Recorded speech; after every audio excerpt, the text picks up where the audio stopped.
Hello and welcome to episode 107 of Game is a Lost Spark podcast. I'm your host, Antony Chesson, and joining me this week is the other spark on the pod, a man whose precision aim is as good as he's cooking. It's Mr. Darren Whitten. Hello there, how are you doing? I'm not too bad, sir. I'm not too bad. How are you? I'm alright. Precision in games, precision in temperatures. Precision in rock band, precision in life. That's my mantra. And a mantra that anyone may borrow and live their lives by. And you won't go far wrong if you do, might I add. Shoot clean and shoot true. Hi, sir. How you doing? I'm alright. I'm very good, in fact. How are you? What have you been up to? Well, not much actually. I had a bit of a quiet weekend actually. At the weekend, I got I was sorting out the living room, kind of getting the Apple TV, the 4K Apple TV. I haven't talked to you about that since that arrived. So the 4K Apple TV, getting that all hooked up to the TV that's kind of in the living room. Movie room is still out of action. Grr, insurance companies. So getting that kind of hooked up, getting the Xbox One X or Xbox One S all hooked up to it. Wish it was an X, it's an S at the moment. Getting that all kind of hooked up, so that was kind of having fun. And it's always one of those things that starts off as a 5-minute job. It's just like, I'm just going to plug all the HDR stuff up to this TV, and then it ends up kind of taking 2 days because there was a Switch had to be ordered, not a Nintendo Switch, but a HDR Switch. So there was lots of stuff that just kind of becomes annoying and cumbersome. But it was good fun. It's all nice and tidy. It's all making me happy, so which is quite lovely right now. So yeah, so that's kind of pretty much kind of my weekend. It was like one of those things where it was supposed to start off as just the morning on Saturday, and ended up kind of knackering us all weekend. But did get to play a lot of Destiny, which I'll get to in a bit. But I think the big piece of news, that kind of happened really was the Star Wars trailer dropped. It did. Wow. This morning. We'll get to what you've been doing later, but this morning, I mean, I was in London today, so my alarm went off at 5 o'clock. The first thing I did, swung my legs round, got my iPad, got my headphones, and did nothing. Before I didn't even yawn. I just watched the Star Wars trailer, and what a way to wake up that was. It's amazing. Wow. Did your eyes just it was like Christmas morning? It really was. Oh, fantastic. I've had that sleep. Exactly. I just like that. I then went downstairs, made Nicola's lunch, kind of ironed my shirt and stuff like that, just thinking about the trailer and about the imagery in that trailer and the shots that were just absolutely fantastic. Did it drop at 5, or had it been up for a few hours? It'd been up for a few hours. It was live on Monday Night Football in the US, so I think it was like half-time kind of US, so I probably went live about 1 or 2 o'clock. In my head, when I went to sleep last night at 11, I was thinking, if I wake up, because I'm old and sometimes I need to pee, if I wake up, I'm going to try it, I'm going to see if it's there and I'll watch it. But I didn't. I'm surprised you didn't wake up. I know. Your internal alarm. Your internal body clock. I'm surprised you just didn't go, ding. Oh, that's weird. It's exactly that time. Okay, I'll watch it. I feel a disturbance in the force. And the iPad's just sort of levitating by you. Yeah, the headphones ready just to slink over my ears. But, I mean, you've seen the trailer. I did. And it was great for me. Because I got out of the shower this morning. And as I walked out of the shower, I had a bing. And I looked at it, I think it was about 6 or half 6 or something. And it was a message from my good mate Antony. Have you seen the Star Wars trailer? It's like, huh? That was better than the shower for waking me up.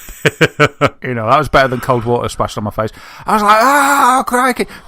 Got dry, grabbed the iPad. Because what are you doing? I'm watching this. I said, I had a text from Antony. I've got to watch the Star Wars trailer. She's like, all right, yeah. And I whatever. Sat and watched it, and I was just like, classic. It just wasn't good. As soon as I watched it again, then showed Sam, because he sort of scurried into the room and was like, watch this, Sam. Got him to watch it. We watched it twice. It was too big a trailer for the iPad. Yes. So I had to go and watch it on the telly afterwards. I watched it about 7 times in about 10 minutes. Wow. Which is impossible, because I think the trailer's 3 minutes or something like that. But yeah, it's good, isn't it? It really is. It was really funny because I messaged Nicola to say, the trailer's up, but I said to her, don't watch it. I sent her we kind of have like Apple home family calendars, so I sent her a calendar invite for the not to watch the trailer, but I sent her a calendar invite for the movie, which I booked the tickets. I thought you were going to arrange a time and place to get together to watch the trailer. 6:30 in the living room, we'll be watching the trailer. So I sent her the invite, and I said, don't watch the trailer. I will show you when we get home, and hopefully by the time I get home there'll be a 4K version of it, which there was. So we just sat there and watched like the full. We watched it twice, and even Nicola was like, "That looks stunning." She was. I mean, she loves this new JJ verse. This new kind of Star Wars. She really loves it. So she was just like, "Yes, that looks really good." So I was impressed that she was impressed as well. But there was just absolutely just some fantastic images in there, and it's quite funny because after I watched the trailer I obviously had to get ready, and then I messaged I think Dark Bunny, who I get all of my t-shirts from, they said, Star Wars trailer's up, and I was like, does this mean we're going to get a cool t-shirt? And I'd missed the fact that he actually had already posted a cool t-shirt, so I have my t-shirt for my showing, for my first showing of Star Wars, so I have that, which is really cool. And it's like is it the pork, the little furry animal that roars with Chewbacca? Oh yeah, I didn't know what that was. Yeah, they're called porgs, and I think porgs. I thought you said pork.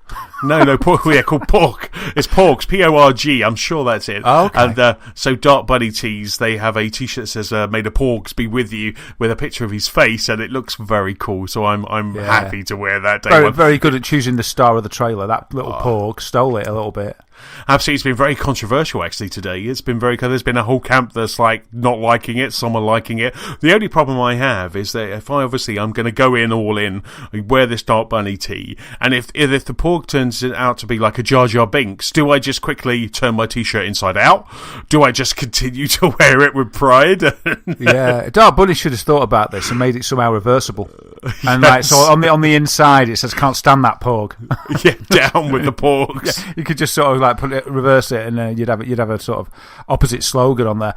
It did feel a little bit Baby Groot. It really did. To me. But I don't mind. I was like, yay!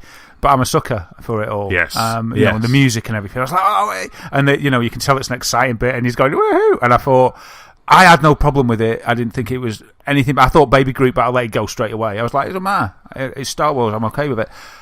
But yeah, it could. I suppose there's a risk. It could be a Jar Jar situation. Could be a baby Gungan. they must have that through so many testers and QA people and PR people, because they would never want to make a mistake like that. Yes, you can imagine when it gets to the toy people, they're like, yes, we want this. We want to make cuddly everything out of it. But yes. But it just looks so good. There was big walkers at the start on Crate, the planets. There was glass foxes. They looked stunning. The glass foxes just looked absolutely amazing. I love the sort of that sort of spiky armor on the walkers. Oh yes, it's really. And there's that one shot of that red room. The red room with Kylo Ren, and all you have is like bright red, and then the black of his outfit and his lightsaber. It's just amazing. If you haven't seen it, I was very much in that mindset that I'm not going to watch it. I'm not going to watch it. I'm not going to watch it. And then yesterday, I'm like, do you know what? I'm going to watch it, because if I don't watch it, the news feeds that I subscribe to, the websites I'm going to, are just going to spoil it for you anyway and just show you images from it. So you might as well just watch it once, watch it twice, or in my case 5, or your case 20, and then just enjoy it and for what it is, and I don't think there was a lot of misdirection in that trailer. I hope so, because there was one bit and it sort of looked like it was setting it up for quite a big plot piece. With Kylo Ren with his finger on the red button. You know what I'm talking about there. And I was kind of like, whoa, if that's what it... it could be any old edits, though. You can edit it anyway, can't they? Yeah. But I was like, if they're editing that and they're telling us this, I was thinking that's a little bit too far. But the other bits that I just thought were good fun was Finn and Phasma. Yes. Having a face-off. I thought, everybody's got their own sort of nemesis that they're facing up to in this one. And Rey's powers, seeing her sort of split the floor with her power. She didn't even realise, and Luke going, and you're like, oh wow, and I like this, and then you saw sort of Luke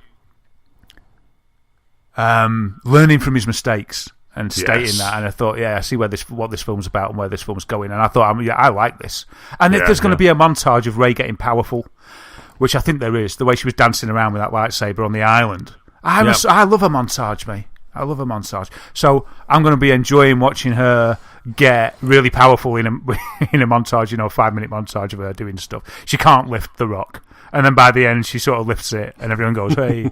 I'm a sucker for all that sort of thing. But it looks good. It looks serious, doesn't it? Yes, serious and just exciting. But as I say, I can't help myself. I'm a bit of a sucker for it. I mean, as stunning when we were a child, and even now, as great as all of the movies were, the original movies were, there's something about seeing Star Wars depicted like this. I keep watching Rogue One. It keeps, every time I kind of like flicking through Sky, before, like Nicola's like bluting or something, and I'll just flick through Sky and there's Rogue One, and I just end up just sitting there going, this is amazing. This looks incredible. And I love the fact that we're seeing Star Wars kind of being shown like this, with this CGI, these practical effects, the amazingness, the visual stunning quality that we're getting now, and it's just, I absolutely love it. I just want more. I want them to be. I want these big epic ones to be once a year rather than every other year. I can just hoover it up. I can just hoover it up. It's like a Star Wars for a new generation, isn't it? And I remember walking out of The Force Awakens. I think. Yeah, I don't know if you've changed your mind. You might like Rogue One. I mean, I love Rogue One now. But my instant thought as I watched it and as I let the Star Wars just kind of just gush over me, I was just like, wow, this is my favourite Star Wars. What was that, for Rogue One or Force Awakens? It was for Force Awakens at the time. Yeah. I don't think Rogue One stole its crown, but I love Rogue One too. Yeah. It's really funny because when I came out of Force Awakens, I think I tweeted a picture, a selfie, and I was almost crying. I was teary-eyed. I was happy. I was happy beyond happy, and I was just like, and it was, I mean, that's another one, that Nicola and I have done a couple of times where we've flicking through Sky and Force Awakens is on. We're like, yeah, okay, and then like just sit there and watch it. It makes me happy every time I watch it. The excitement, and like you say, you just get so happy. It's like when happiness overflows and your excitement overflows, because it's just, especially when you first watched it, but it gets me every time. That fight, the lightsaber fight in the forest, oh man, I just love it, and it's like everything I wanted, but I couldn't have told you exactly what I wanted, but when I watched it I was just like, this is what I wanted. And I just pray that the rest is going to be like this.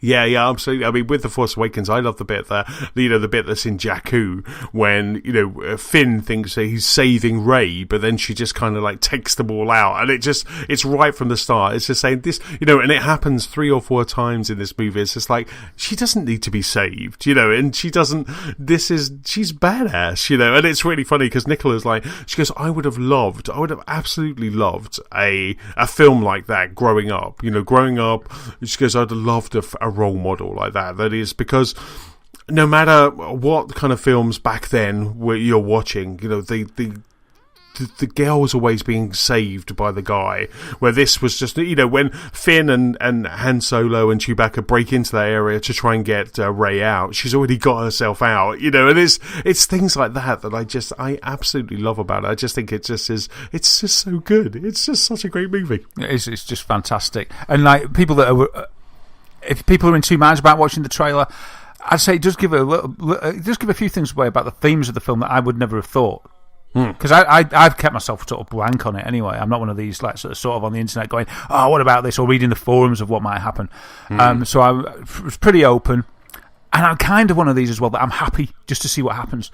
But if you want to go in and see the movie with a complete open mind, then you might want to avoid it, because it gives a flavour of some divided loyalties and things that I wasn't expecting. And I was like, but I was kind of like, oh, that sounds really good. Wonder where they're going to go with that. And I thought, crikey, that could go, that they could do anything with what they put down in that trailer. The story, and I was thinking of where the story could go in the next film, and I was thinking they could literally do anything with this. There's so many. You could have, the sort of traditional everything ends up well, but you could really go out there with this. Anything could happen. Anything could go full Empire Strikes Back on it, couldn't you? And some, I think. It's proper. The opportunity when I sort of watched it and I saw this certain bit that you watch the trailer if you want to see it. And I just started spiraling about what could happen from there. I was like, wow, that could just go off into so many different tangents and so many different storylines. And I was kind of like, part of me was like, oh, I hope they pick one I like. It's not a Telltale game, you can't make your own. Maybe they should do one. They probably will once this is finished. They may as well. They want to get as much money as they can. But yeah, what a trailer. Really good. Really great way to start the day as well, Anthony. Thanks for the message. Yeah, no way. So while we're talking about Star Wars, it's worthwhile pointing out, I'll stick a link in the show notes, but there is a book came out this week. It's an absolutely fantastic book. It's called Star Wars: A Certain Point of View, and it is 40 short stories that are all set around A New Hope. So it's all set around The New Hope. It's other characters from A New Hope, but it's their story. So it's kind of like, there may have been the bartender in the place in Tatooine, and all of these short stories are written by big hitters in the Star Wars universe, in the comic universe. Gary Whitta, writer of Rogue One, writes one about from Wedge Antilles' point of view, and it bridges the gap between Rogue One and A New Hope. The great thing about this is the proceeds of this book also go to a charity, but it's available on hardback, softback, and also Kindle. Wow, excellent. Well worth a look. Yes, absolutely. It's Gary Whitta's story. It's very short stories. Like I say, there's like 40 of them. Yeah, but it's, a novella, but it's very cool. And there's some fun ones in there. There's some touching ones in there, but it's a really good book. And I'll stick a link in the show notes as well. Oh, demon. And while we're talking about stuff that we're watching, I was pleased to see the date announced for Stranger Things Season 2. Yes. 27th That's been announced for a while, hasn't it? Has it? Oh, well, there we go. It's old news. I thought it was new. It was new to me. Halloween. They did Comic-Con, and they did the Michael Jackson Thriller remix trailer. That's it. Is that happened a while ago? San Diego. So it was in the summer. I read that. I read that yesterday and thought it was brand new. I was like, yay. Well, there you go, awesome. Mate. Yep, Halloween. What better to watch on Halloween than Stranger Things Season 2? Wow, I know. Just binge it all night. Yes. Darkness falls across the land. Wow. I'm going to have to watch that. It's such a good trailer, isn't it? Yeah. It's just so cool. I saw it. Yeah. I'm so hoping they can keep the quality up that they started with the last season, and I'm sure they're going to. They went right back to writing, I think. I think the season aired, and then it was like a month after it aired. They were like, right, we're going to start writing now. Wow. And it's out, and it's out already. It's not long. Wow. It's not long. Get the kids while they're still young, I guess. I guess that's always the problem, isn't it? When you have an ensemble cast when you have a cast like that that's full of kids, you have to act quick. Yeah, because otherwise, if you can't leave 2 years in between because they've all grown up and got deep voices and things like that, so it's just you have to act quite quickly. That is such a good point, like Harry Potter. Or I started watching Game of Thrones again from the beginning. Wow. Did I tell you I'd watched the last series? I think I did. Yes, you have. Yes. Oh my goodness, that was amazing. So anyway, we started watching it from the start because we finished watching 7 and nothing would do. We're like, what can we watch now? Oh, there's nothing. Well, we'll start watching it from the beginning. And you forget, man, but Bran is so little. Yes. Even Jon Snow, it's weird because it's been so long, and I think they've been once a year, so you haven't noticed as much. But when you go back from like season 7, right the way back to 1, Bran, and Arya as well, they're just so little, and you're just like, whoa, wow. All the adults sort of look the same, but you're absolutely right. When you're doing something with kids, you're gonna, they change fast, don't they? They really do. They made a big joke out of it from the Goldbergs, like in season 3, because his voice broke. The first 2 seasons, he's this really cute, incredibly funny kid, and then in season 3, his voice is breaking, so they take the mick out of him all year, and it's just perfect. It's just really cool. This is why you need animation. Yes, just animate everything. If you're going to have a child character and you think it's going to take off, you've got to scrap it. It's not going to be live action. You're going to have to animate it. Just go there. Have you been watching Star Trek, the new Star Trek? No, is it good? It's really good. Yes. Yeah, it's really good. It's not in the JJ universe. It's set kind of 10 years before that, 10 years before Kirk and Spock and all of that. Star Trek Discovery. I've watched the first 2 episodes because it's weekly. So it's Netflix, but it's weekly. It is absolutely fantastic. Really enjoyed the first 2 episodes. The drip feed in it. Yeah. I wonder why. On a weekly basis. I have no idea. I think because they've actually bought it from CBS. I might be wrong. I might be wrong about that network. Yeah, so if they've bought it from someone else, the other people don't want them showing them all before they've shown them. Exactly. So they're basically they've bought it from a network to distribute it worldwide. Interesting thing about that is that on the network that it's been shown, I'm sure it's CBS. It's just in 1080p. Netflix, it's HDR. Wow. And HDR along with 4K? No, just HDR. Just HDR? So 1080p, HDR, and oh my God, is it stunning. I bet it is. That's a really interesting example. I've not seen or heard of anything else that's 1080 HDR. Sort of synonymous with 4K, isn't it, usually? Some of the Apple TV, some of the Apple TV HDR content is just HDR. So right. So it's getting more widespread then, because it used to be really just 4K, didn't it? So they're moving it over to 1080, and why not? It can be done. I know you're a Trekkie, and we need to get on that Enterprise as well. We need to get back on that Enterprise in VR sometime. Oh yes, we really need to get on that command deck again. But would your advice be? Obviously, you think it's great. What about someone that doesn't really know about all the rest of the Star Trek goings on from past series? Could they just hop in? Could they jump on this series?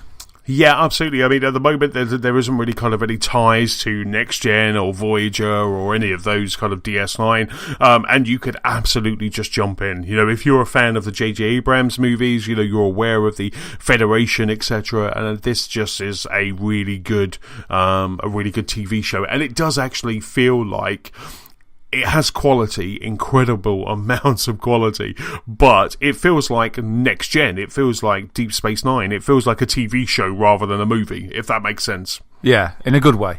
But in a good way. Yeah. Like you were saying about Star Wars being sort of, and as am I, so pleased that Star Wars we're watching this generation Star Wars that's as it should be with all that technology. Does it feel like that it's sort of current? That it's just using the tools that we've got now rather than, I mean, the last ones that I watched in earnest were probably The Next Generation. So obviously we've had such a leap in how they can present TV since then. I'm gonna have to have a look at it just to see the difference, really, I think. Absolutely. I mean, like I say, just watch the first 2 episodes. The first 2 episodes are almost kind of like the jump start for the whole season. Just watch the first 2 episodes and kind of they're like 42 minutes each, I think, somewhere around that. And just watch those 2 because, if you'll know, even though I normally say the chess and 3 episode rule, but you'll know if you like it or not after the first 2 episodes. I think you're allowed to like it as soon as you want. Tell me if this is your rule though, but you're not allowed to give up until you've watched 3. That's the rule. It's kind of because a lot of TV shows, especially the ones for the US, they have a pilot first. So they have a pilot that they then kind of tout around studios if they haven't got a distribution deal. So the pilot's normally kind of filmed ages before, or it's a little bit clunky, and they're trying to find their feet. And I think by episode 3, you kind of really know where you are with the TV show. Like I say, if you like it, then you just carry on going. But if you're not sure, I always say to Nicola and I, let's just watch 3, and then we can then make that decision from there. Yeah. That's a good call. Claire's more difficult than that. She'll make a quick judgment, and it can be difficult to change her mind. Yes. Yes. And for that reason, I haven't managed to get into a few things, but to be honest, I didn't get too into them myself. Mad Men, I couldn't get into, and I sort of feel weird for that because everybody seems to love it. It's an amazing show. Is it? And it's a show about nothing but awesome. Well, so Seinfeld. I love Seinfeld. Completely different, but still about nothing. And what was the other one? Boardwalk Empire. Struggled with that as well. Yeah. See, Boardwalk Empire was an interesting one because the first season, I loved the first season. I thought it was fantastic. Steve Buscemi, I absolutely just adore Steve Buscemi. Yeah, I think he's a fantastic actor. And we really liked it. We started watching season 2 and got bored. So after the 3rd episode of season 2, we just stopped. We stopped watching it, and then I think we switched Sky from Sky to Sky Q or something like that, and we just lost it, and we've just never bothered to kind of download it again. So we just moved on. Fair enough. It's really weird. It's like, Walking Dead. Nicola won't watch Walking Dead anymore after the opener of the previous season. And that was it. We just stopped watching Walking Dead. It's really bizarre when we do this because I kind of want closure, but I don't get time to watch it. So if that, a lot of the time, by the time we go to bed, I'm tired, she's tired, so we go to bed. So I don't have time to kind of sit. And I think Game of Thrones is the only TV show that I really kind of sit and watch, without Nicola. So it's just like, so I let Walking Dead go as well. Oh man, I didn't realise that that you'd given it up. You'd stepped away as well. Yeah, after Negan and the baseball bat, that was it. I gave up way before that. It's a shame because there's some, I know the graphic novels and I've read a lot of those, so I know what's coming, and I think some of that's happened in the last season, and oh my god, it's going to be just really cool, and I think the new season starts very soon. Excellent. So how's your week been? Have you, apart from all this TV watching and stuff that we've been doing, have you been at anything else? It's the only thing. I think this is the first ever pod that I've got nothing techie to talk about. I always try and talk about something techie, but it's been an interesting week. Let's put it that way. The only thing that happened that's worth mentioning is it was Claire's birthday. Right. So it was Claire's birthday on Sunday. So happy birthday, Claire. Happy birthday, babe. Hope you had a good one. And so we went out for lunch. Right. We were out for lunch at this hotel called the Briardine Hotel in Cleveland, Cleveland is where I used to live, like sort of by the seafront, but I moved away from because my house got blown away. I should have built it out of bricks, not straw. So anyway, we went to this hotel. I'd heard about this hotel doing a nice food, and so we went for lunch. And they did, looking at the menu, it was the Sunday lunch menu, and they were doing their famous, and it was the famous carve your own £2 leg of Lakeland lamb with proper Sunday garnish. And you think, well, why is he mentioning that? It's just a Sunday dinner. Well, the reason I mention it is because we went to the table, and when they delivered it to the table, I wish I'd taken a picture of it. It's absolutely unbelievably massive silver oval tray. There must have been like half a metre long. Wow. Full. Well, in the middle, there was just this massive leg of lamb. Yeah. And it was just surrounded. And it said, it said on the menu, it said you cannot, a minimum of 2 people, and no odd numbers, but there's only me and Claire and Sam, so that's fine. He had sausages and a Yorkshire pudding, and we ordered this. And we were like, we didn't really know why it was a minimum of 2, because this thing could have fed 4. Easy. Right. So this was all for you then? It was just for me and Claire. They bring out the mass. I saw it was like half a metre long silver platter with this lamb in the middle. And it was carve your own thing with a lamb in the middle with a carving fork and a carving knife. And it was just surrounded by the crispiest roast potatoes I've probably ever had when I've been out. And they were big ones as well, They were big old potatoes, which I don't usually like, but these were so crispy, they were really nice. Fluffy inside? Yes. And crispy on the outside, and just Yorkshire puddings littered around it. And then they brought out another massive plate with carrots and swede and all that sort of thing. And we were just like, that's not required. We just looked at this thing, and it was amazing. You need your greens, son. You need your greens. I tell you, it was ridiculous. There was a sprig of watercress on top of this massive pile of meat, and so I was there just carving this for us both. And it was just, I just wanted to mention it because I'd just never seen a Sunday dinner. I wish I'd taken a picture of it. Just never seen anything like it. In all the restaurants I've eaten in my life, I've never seen a Sunday dinner as big as this. It was just ridiculous. But it was very nice as well. It wasn't just massive. It was lovely. Yeah. Yorkshire puddings were really nice. I think you'd have liked them because they were definitely homemade. They were massive and they sort of like had strange and unusual shapes. The lamb was beautiful and lashings of gravy. You could just get more gravy if you want the gravy tasted nice. And you just carved it. There was something good about carving it. I really like the idea of that. The trouble is there's so much of it. I didn't hardly have any room on the table to manoeuvre. And there was that many potatoes and Yorkshire puddings that I was scared of, spilling the mountain off onto the floor or something. But it was really nice. Wow. And we were both stuffed, as you can imagine, and we were like, we could have had our mum and dad here for this. So we asked for a doggy bag, took it home. So I've had no dinner tonight because for lunch today, I heated it up in the oven and I thought it'd be rubbish. So I had the bone, the lamb that was left on it, and I heated like 2 of the potatoes that were just sort of pretty massive. And I couldn't believe it that the potatoes heated up, they were still crispy. They were crispy again. So I don't know what they've done with these potatoes because I don't think I've ever reheated roast potatoes. Well, I've probably never done it before. But if I have, I don't have a memory of reheating a roast potato that was really nice and it being really nice when it was reheated. Yeah, yeah. So I don't know what they've done there unless they reheat them and they buy these special potatoes that can be reheated and they're always crispy. It's probably just Aunt Bessie's, but they were really nice. So I had this massive sort of Sunday dinner and it was lovely. I'm really impressed. You could buy that, you could eat it all week. Wow, that's so cool. So was the restaurant littered with these platters of lamb legs everywhere? It was. The table next to us, we were like, this is ridiculous. And we were so happy and full, we were just like, it's ridiculous, but it's nice, I'll just have a little bit more. And then a table of 4 went and sat down next to us, and we didn't know what they ordered, and all of a sudden they came out with like, was it 2 platters, or was it just an even bigger platter? Oh my goodness. I think it was an even bigger one, and it had like 2 of these lambs in the middle.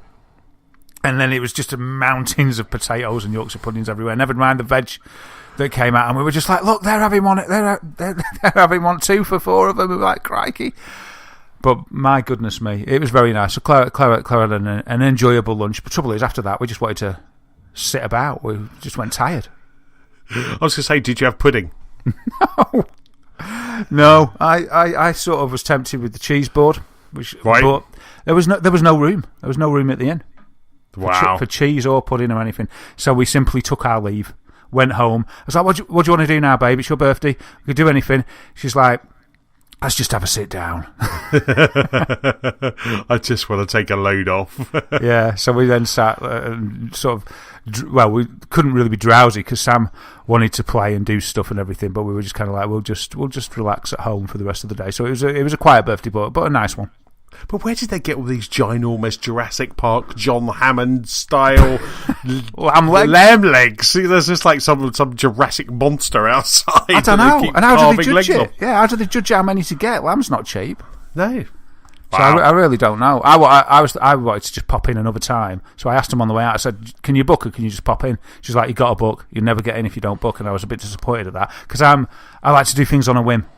Right. So you could be sitting at home. It could be 10 o'clock on a Sunday. You're like, do you know what? I fancy a Jurassic lamb leg, but you can't get it. Yeah, you have to get your own. Yeah, and that's it's a lot of work, isn't it? You're a bit hungover. You could just do with going and having a Jurassic lamb. Yes. But no, it'll always have to be something that we arrange in advance. But it was very nice, and I just thought I'd mention it because it's all I've got. That's all I've got for you. Sounds good. Mouth-watering as always. So, what have you been playing this week? What games have you been? What games have you been attacking? Yeah. I've played a bit of Cuphead. Oh, yeah. I went to my mate's house. He had Cuphead, so I got to grips with that for a good while. Right. And you're right. It is very hard. It's hard, isn't it? It's so hard. I didn't like it at first. Right. And I thought I wasn't going to like it at all. There was one point. It looks stunning, doesn't it? It looks stunning with the scratching on the screen and the music and everything. It's just like... It's amazing that you can put that grain over something. Because even the logo at the beginning, just with that grain and the music together. Yes. And you know that without that grain, it's just going to look normal. Because I've done stuff like that in Movie Maker. And you put that grain over and it just adds that style, doesn't it? But my goodness me. The art design is phenomenal. I absolutely love it. But even with the grain and the art style and the music, at first I thought, I'm not going to like that. I don't like the controls, I announced. I don't like the controls. It's the controls, they're not very good. And the way that it's not an analog multi-directional shoot, like you said, it's sort of like it's gradient, 8 points, eight-way shooting around you. Yeah, absolutely. And that's where you can because you can run and gun, you can hold down the shoot button and he'll just keep firing. But if you try and shoot in a direction, he'll keep running unless you hold RB. And then he'll stand still and then you can move it all around, can't you? You can go all around the clock, but only to 8 gradient points around the character.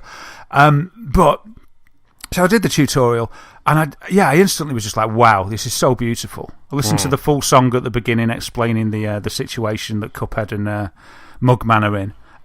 Then enjoyed the tutorial bit, and you can't help but be touched by that nostalgic quality, that Steamboat Willie cartoon era. Really loved it. Started on the first level. I think I had a choice of maybe 2 or 3, because then you get to the overland map, and it was the run and gun level that I ended up picking. Just by random, I just picked one. It was the run and gun one. Mm-hmm. And then I started to play it, and I was kind of like, it can't be that hard. I'll probably have this done really quick. And then I think I advanced a bit more, and I was like, this is nothing. And then I died. And then it was like, okay. And then it's one of these games as well. I really love games that I find an addictive quality in games that have an instant start again. Start again, which it's got. And so it's like, okay, I'll have another go. Thinking, that must just be me, just not paying attention. I'll concentrate a bit more this time. And this went on for about 20 goes. And then I was like, oh my goodness me, this is absolutely rock hard. But it made me determined to do it. So I sat there and I was like, right, come on, let's. I kept trying, and I did feel I was getting a little bit further every time. And then I realised that on the map, when you die, you see your sort of character running along the map of the level, so you can see how close to the end you've got. And that helped. I think without that, that's so genius, because without that, I think I would have got too dispirited and just walked away, because it's just like, when's it going to end? But when I saw that I got a little bit further and that I was nearly there, it sort of gave me that encouragement to carry on and really try. And anyway, eventually I did that level, and I was happy. And then I got some gold, and then I went to the shop, and I was like, so you can get some extra power-ups. And at first I thought that was cheating. I thought, I'm not going to buy anything. Then I did a few more levels, and I was like, this is nonsense. I want all the gold that I can get to help me get through these levels, because there's quite useful power-ups, isn't there? Like you can get an extra HP, you can get an extra heart, you can get different weapons, like 8-way directional, or a spread directional gun with a shorter range, or homing bullets and stuff like that. Mm-hmm. And I don't know what it is about it, but as I say, at first I sort of didn't like it. I actually felt that I didn't like the controls. But then, once I did that first level and went to the shop, I was happy. I sort of got into it then. I got into the groove of the game. Right. And I was like, I quite enjoy this, and I quite enjoy this challenge, this demented challenge that this game's giving me. And I enjoyed it, and I did a few more levels eventually. And I think it's a really good game. I like it. It's because it's not a full price game, is it? I think it's about £20. It's about $15.99, I think. Oh, is it? So right, okay, $15.99, and you get a lot of content in there. I didn't have a chance to complete it or anything. But there's I believe there's something like 30 bosses, because the game was crafted about the idea. It was going to be a boss game originally. And so there's about 30 bosses in there, and then you've got these extra run and gun levels in there. And if you've got the determination, or if you're a lunatic and you're up for it, then I think there's a lot of value there. And it's got the 2-player mode as well. I don't think that's online. I think that's just co-op, sort of couch co-op. But that's fun as well. Did a bit of that, and I think that the enemies get a little bit harder. Right. And it's got a really good dynamic when you're playing 2-player. I don't know if you had to go to. I don't know if you had to go with Nicola or anything. No, just played on my own. You know how you can sort of counter the things? It's called a slap, isn't it? Anything pink, you can sort of you can parry it. Yes. Right. Well, if you parry if your friend dies, they turn into a ghost and they sort of sway up the screen, towards the top of the screen. If you parry them, you rescue them. Ah, right. And they come back into the fray with 1 HP. Oh, just one. They don't come like full. Oh, that's really cool. That's a great idea. It's really good. And we had these games, me and my mate, where sort of he'd die and I'd rescue him, but to my detriment, because in the process of rescuing him, it's just so dangerous. He came back, but I died in my effort. And then he'd run and rescue me. Oh, right, and you'd be like, quick, and the boss is firing stuff all over the place, as you know, because it's ridiculous. And it's like, help, and it's like, I can't get to you, there's too many, just get to me. All right, I'll try. And then you die, and you're like, why did you say I had to help you then? It's like, I could have took the boss out, but we want to do it together. Okay, all right. And then you get a nice rating at the end, which depends on how many HP you had, how long it took you to do the level, and a skill rating. I don't know how it determines the skill rating, maybe if you just did it or not. And that can inspire you to carry on as well, because you might get a C or a D, and you might want to try for a B. I think we got a B-, and we wanted to try for an A. So that once that was the thing. When we knew we could do it, when you do it, it says knockout, and you're like, oh man! I tell you, man, it's like jumping up for joy. It's like, my goodness me. So that's the thing about difficult games. A little bit like, I don't want to say everything hard's like Demon Souls or Dark Souls, but it's about that. You thought it was impossible, and you scale that mountain, and you do it, and you jump up and whoop. Like you nickel and Overcooked. Yes. And it's just like, yes, chest bump. And it's just a really fun game. But it's not going to be for everyone. Because I think for many people, the difficulty's just pegged a bit too high. Yeah. But there is a regular mode. So you've got two difficulty modes when you play any of the levels, regular and simple. Yeah. Now, for me, simple was still pretty difficult. All it did on some of the boss levels, for instance, there's one in a garden where you fight a potato, an onion, and a carrot, and they're like the different bosses you fight in this garden. When you put it on simple, it just missed out the onion, and maybe a few of the sort of aerial attacks. Yeah, not easy, not simple. But if you select simple, then you can't finish the game. So I wouldn't. By all accounts, according to a couple of other podcasts I've been listening to, they were saying that if you collect simple, if you choose simple all the way, you don't have enough to take on the final boss. That's right, I heard that too. But it could just teach you the technique, because you do. I found that I sort of got it after a while. Not that I did well, but I sort of understood, and it made dying easier. Because I felt that I was progressing, and I kept thinking, yeah, I'm getting this, and it made it enjoyable. Whereas at first, when I just kept dying, I was just like, I don't like this at all. And it wasn't just because I was dying. Might have been a little bit, though. But it wasn't all about that. It was just that it hadn't clicked with me. But later on, I think once I'd done that one level, maybe a little bit after that practice on the net, it was that one with the potato and the carrot and the onion. It was like during trying to conquer that level that it started to click a little bit. And then I was starting to enjoy the levels, but then just as you start to enjoy it, they get harder. It starts at impossible and builds. It makes it harder and harder and harder. So I managed to get to the second aisle. Wow, that's good going though. Yeah, I'm quite proud of that. But flipping heck, I got to this boss and it was ridiculous. He was like made out of balloons or something. Right. And so he was attacking us from above, floating around. And there was a roller coaster where the carts had teeth. They were biting me on the floor. You jump over the roller coaster, but that had passengers in, and they hurt you as well. And it just felt like, there was no safe places. I only played it like twice, and I was just like, we played it for a while. It's like, that's enough, Cuphead. We're done with that now. But yeah, I really enjoy it. I might have to get hold of it actually. But the reason I didn't buy Cuphead for myself was because of the other game I'm playing at the moment, which is Divinity Original Sin 2, which I'm playing. I'm playing that on PC, and really I just had a choice. It was like, this was £30, and Cuphead's obviously £16, but I didn't feel I could get both, so I had to make a choice. And I made a choice for Divinity Original Sin 2. This game, if you haven't heard of it, because I hadn't heard of this. No, I was just about to say, what is a Divinity Original Sin? I don't know what I don't know what a Divinity Original Sin is. But what is the game? Is it like a first-person shoot-'em-up? Is it a... It's an RPG. Right. It's a CRPG, which is a computer RPG. It's a PC RPG. Now, apparently, the Divinity Original Sin was very well received, came out on PC, and it also came over to consoles, but that completely passed me by. And anyway, this one, I caught a review from one of my favourite reviewers, gave it 10 out of 10. Wow. I read the review, thought, oh, that's interesting, and it grew on me all day. I was like, oh man, that game sounds good. So then I looked online and started finding more reviews, and it was like solid 9s and 10s. Anyway, what is the game? It's an RPG, it's an isometric, top-down RPG in the style of like Baldur's Gate. Oh, okay. So what's that game that's out on Xbox? Diablo, like that. Looks like that. Like that. Doesn't play like that. I actually thought it might play like that because this game has got so much to it, right? So I like RPGs. I know Diablo's more of a shoot and loot, really, if that's a genre. I just made it up. And when I was reading about this game, it's got two-player split screen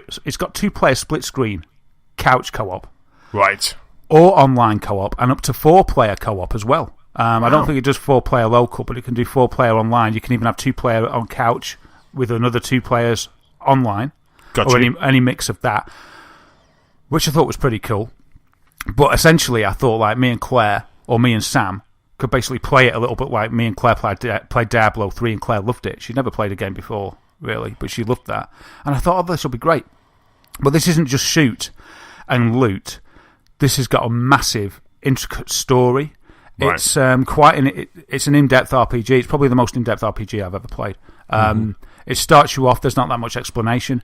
You get to your character creator screen, and there is just loads of options. Loads of options. You can spend hours just creating your character. But you can also pick between, I think, 4 or 5 characters that have been pre-made, and they all have a background story. So, as I'm fresh in, I wanted to be one of these characters with a story, and then the story of the game all wraps around your character. If you create your own character, though, you can still recruit these pre-made characters in the world into your party. So you can tackle the RPG either on your own or with up to 4 in your party. So you could pick, you could just do it on your own with your own character. You could do it on your own with a character that's pre-made, or any mixture of that. You could have 4 of the pre-made or whatever. And so it looks really nice. I've got it in 4K. I don't know about the frame rate because I'm not running a frame rate thing, but it's really smooth. I tried 4K and it seems to work, so I'm happy with that. That's really good. That's really cool. This is one of the bad things about the PC. My fan, it's not as quiet as a console experience. The PC's there, the great big thing, and it's quiet for a bit, and then it goes, and I'm just like, oh, shut up, PC. I almost feel like getting one of these things where you can turn the fan down, but I don't know if that's wise. Right, yes. It must be cooling. So when you're playing on PC, are you playing like keyboard and mouse, or have you got a controller, or? It supports controller. And I think it supports it really well. And I think the reason that they've done that is because hopefully they're planning to bring it to console, because they did that for the last one, for the old Divinity game. So here's a bit of the blurb from the game. The divine is dead, the void is everywhere, and sorcerers are to blame. The magisters of the divine order set out to cure Rivellon of the threat posed by sorcerers like you. You've been captured and sent to Fort Joy, where you will be cured of your affliction. A cure that may cost you dearly. You'll recruit up to 3 companions to help in your quest, each character as detailed as your own, with their own origin stories and motivations. So that's a brief synopsis of the game from a very high level. Now, the sorcerers use a magic called Source, and it's spelt like the Source engine. So it's S-O-U-R-S. So when they say sorcerers, it's spelt a little bit different than a normal sorcerer. So I started the game, and you basically start the game on a ship that's carrying you to Fort Joy, which is a place where they're shipping all these sorcerers that they don't like to be cured. They're basically going to strip your magic from you. And that's where you get to grips with the controls. Using the joypad, you move around with the left stick, and you can rotate the camera with the right stick. You can swap to any member of your party when you recruit them, and you can manage your inventory, your equipment, your character stats, all sorts of things, all quite easily. You sort of hold right trigger, and then you use the right stick to sort of go around a radial arc of all those different things. At first, I was quite overwhelmed, but after playing it for a few hours now, I'm used to it. It's kind of really second nature. Right. It's really good. It's like flick to inventory, flick to journal. Oh, what quest are we going to go? Oh, let's just see about my equipment. Let's swap characters to see all their equipment. And it's really good once you get into it. But I've not played a game with that control method before. And then so you adventure away through this ship. You meet some people, and it's like The Witcher in that it's totally grey in the choices. There's no right and wrong path. Right. You choose, and the game doesn't care.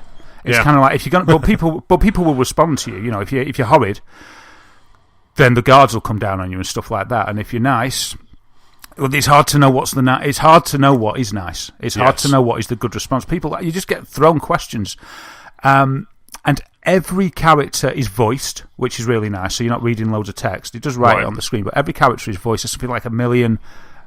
Sentences or 1 million lines of dialect in dialogue in the game. But a nice touch is, it seems that they're really gone. Maybe the last game did too as well. But it seems like the inspiration for this is to really provide an RPG, that softens the heart of the core old dice-throwing RPG gamer. And the reason I say that is a lot because, I mean, I'm no old Dungeons and Dragons gamer. I've never played it, though. I'd probably like to. But the way that the game puts forward the story is through a narrator, which is such a nice touch. So it's like the narrator's the dungeon master. Right. Okay. Interesting. So when you engage with in conversation with an NPC, you're having a chat about this and that. So you walk up to say one of them's called Losa. She's a lady who you can recruit into your party if you like. You walk up to her and you press green to interact like you normally would. And instead of it just launching into your speech with her, first of all, the narrator pops up at the top of the screen and says, the woman stoops over the desk looking concerned about, her meal. She hears you approach, looks up and smiles. There's a question in her eyes, making you wonder, maybe it's worth getting to the bottom of her thoughts. Then it opens up the dialogue for you. Wow. And it does that constantly all the time, It's sort of like echoing thoughts, as if you're reading a book, if you like. Yes. It's there in the background, and it's sort of like you walk into some situation and it'll just give a little bit of extra information about it through this narrator. It's like, you walk into a new room, the smoke billows, but there's something questionable at the, to the north and all this. So it feels as if you've almost got a dungeon master with you on your journey, which is really cool. That sounds superb. It is good, man. And at first, as I said, it was quite overwhelming. It took me, for instance, when I first got it, I was like, classic Claire, well, you can jump in and we're going to be shooting stuff. Yeah. That didn't happen at all. It took like... Once I got Claire in on split screen, which took a while because that wasn't explained. Claire soon decided she wasn't interested in playing it, even though you can both go on your separate ways as well if you're playing it on co-op. Wow. And the scary thing about that is your other player is completely on their own adventure. They could ruin it for you. They could just kill a character with a quest you wanted to do further down the line. It's that open-ended. There's sort of nothing set in stone, which could be annoying, and it probably is annoying. I don't think I've done that yet, but I'm saving it all the time because of this. As I go, it's like quick save, pick something up, quick save. Especially the other day, I picked up a ring, and it's like, the narrator said something like, the ring feels cold, and sort of whispers of, I don't know, of dark spirits. And I thought, well, that looks interesting. But when I looked at the ring, it had loads of good sort of specs. It was like +2 magic and +3 this, and like added a spell. I thought, and I thought, I want to put this ring on. Then I thought, hold on a minute. Let's just save it. Quick save first. Put the ring on. The ring is cursed. And it was like, all my stats went down. I was like, no. I just like, thank goodness I saved it. I just quick loaded it, which is kind of cheating. But I just had to do it. But then you get to the combat. So as you go on your adventure, you pick up loot and gold and food and spells and all this stuff. And you can have all kinds of different characteristics for your characters. You're this thief, scoundrel, telekinesis, all sorts, ranger, ranged, battle mage, warrior, all the usual stuff, but just like loads of them. I don't even know what a battle mage does, really. Though I picked it for my main character because I thought it sounded cool. I thought, I like magic and I like fighting. So you get into the combat, and the combat is like XCOM. Or let's be even more relevant, or like Rabbids. Mario plus Rabbids. Kingdom Battle. And it's like that because it's turn-based, but like Rabbids or XCOM. It takes into account different heights, and it takes into account different terrain. Like you can throw an oil barrel, or there'll be oil barrels and fire explosive barrels and stuff littered around the combat area. And so if you sort of burst an oil barrel all over the place, and then you fire a fire arrow into it, it all goes up in flames, and it'll burn everyone, set anyone to burning that's in the radius and stuff like that. But then you could also cast rain on that if you wanted to cure it to help you. Or if there's a water barrel, you could attack that somehow, either from ranged or from close, or to telekinesis, like drop it maybe, and that would put out the fire. Wow. But by the same token, if you'd cast rain or if you'd soaked an area, then you could use electricity on that, and then the whole area will get electrified and shock people, including your own party if they're stood in it. My goodness me, it's so tactical. So you go into a battle, and if you're not prepared, it's really awful. But even if you are prepared, it's at first it was just so daunting, but it's fantastic. You just sit there mulling about what to do next. It's like, okay, so that guy's there. What shall I do? There's a water barrel, but there's a ladder up there. Maybe I should go up there, take out that archer, and then I'll have the range bonus, and then I can cover these guys. And you're just thinking about it for the whole time. Yeah. And it's very much like Rabbids or XCOM, and that's just the combat.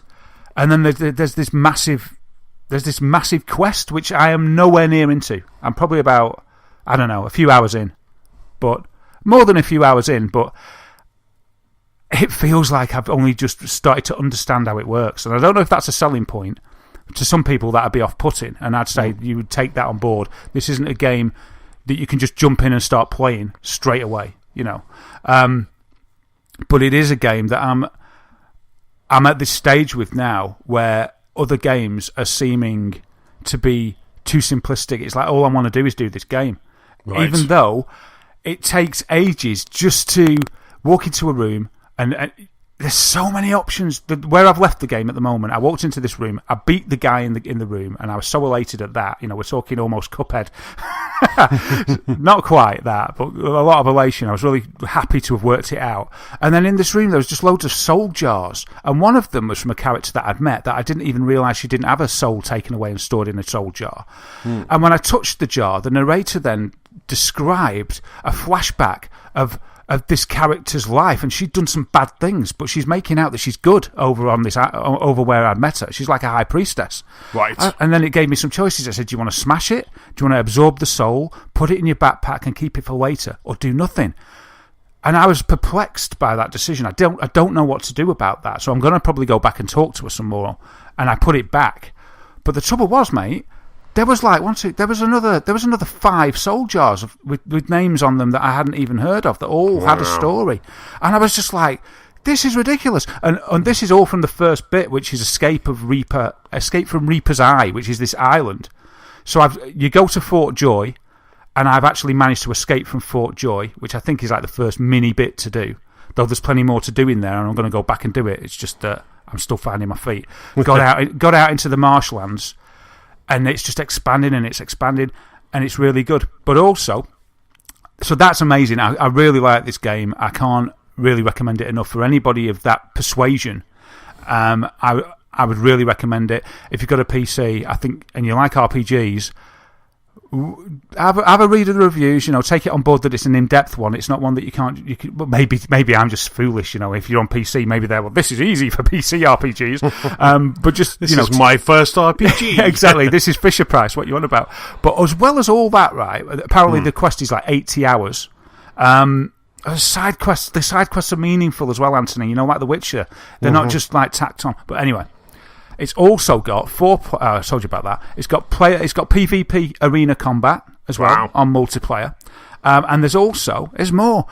There's also a game master mode in which you can be like a dungeon master, and you're given the tools to create your own dungeon and your own adventures, and then open that up to your friends to join in, either at home or online, and make your own quests. Wow. It's like that's like infinite player. That's infinite playability. You also get all sorts of different talents.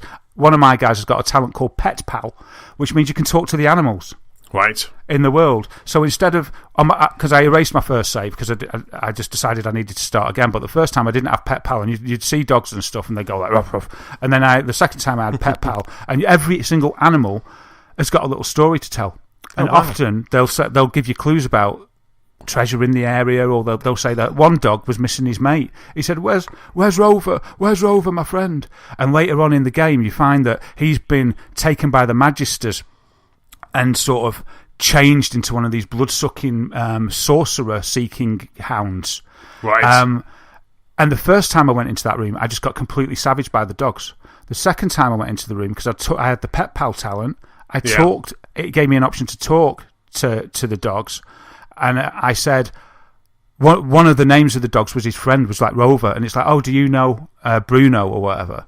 and he was like, oh yes I do, and like all the other dogs stood down, and I talked to him, and we had a conversation, and he told me about the way that they were changing them into these fierce dogs rather than being friendly, and it was like, oh wow, it's really good. So Yeah, it's pretty amazing, pretty daunting, really good.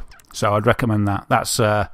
That is Divinity Original Sin 2 from Larian Studios, and I think it's £29.99 on Steam.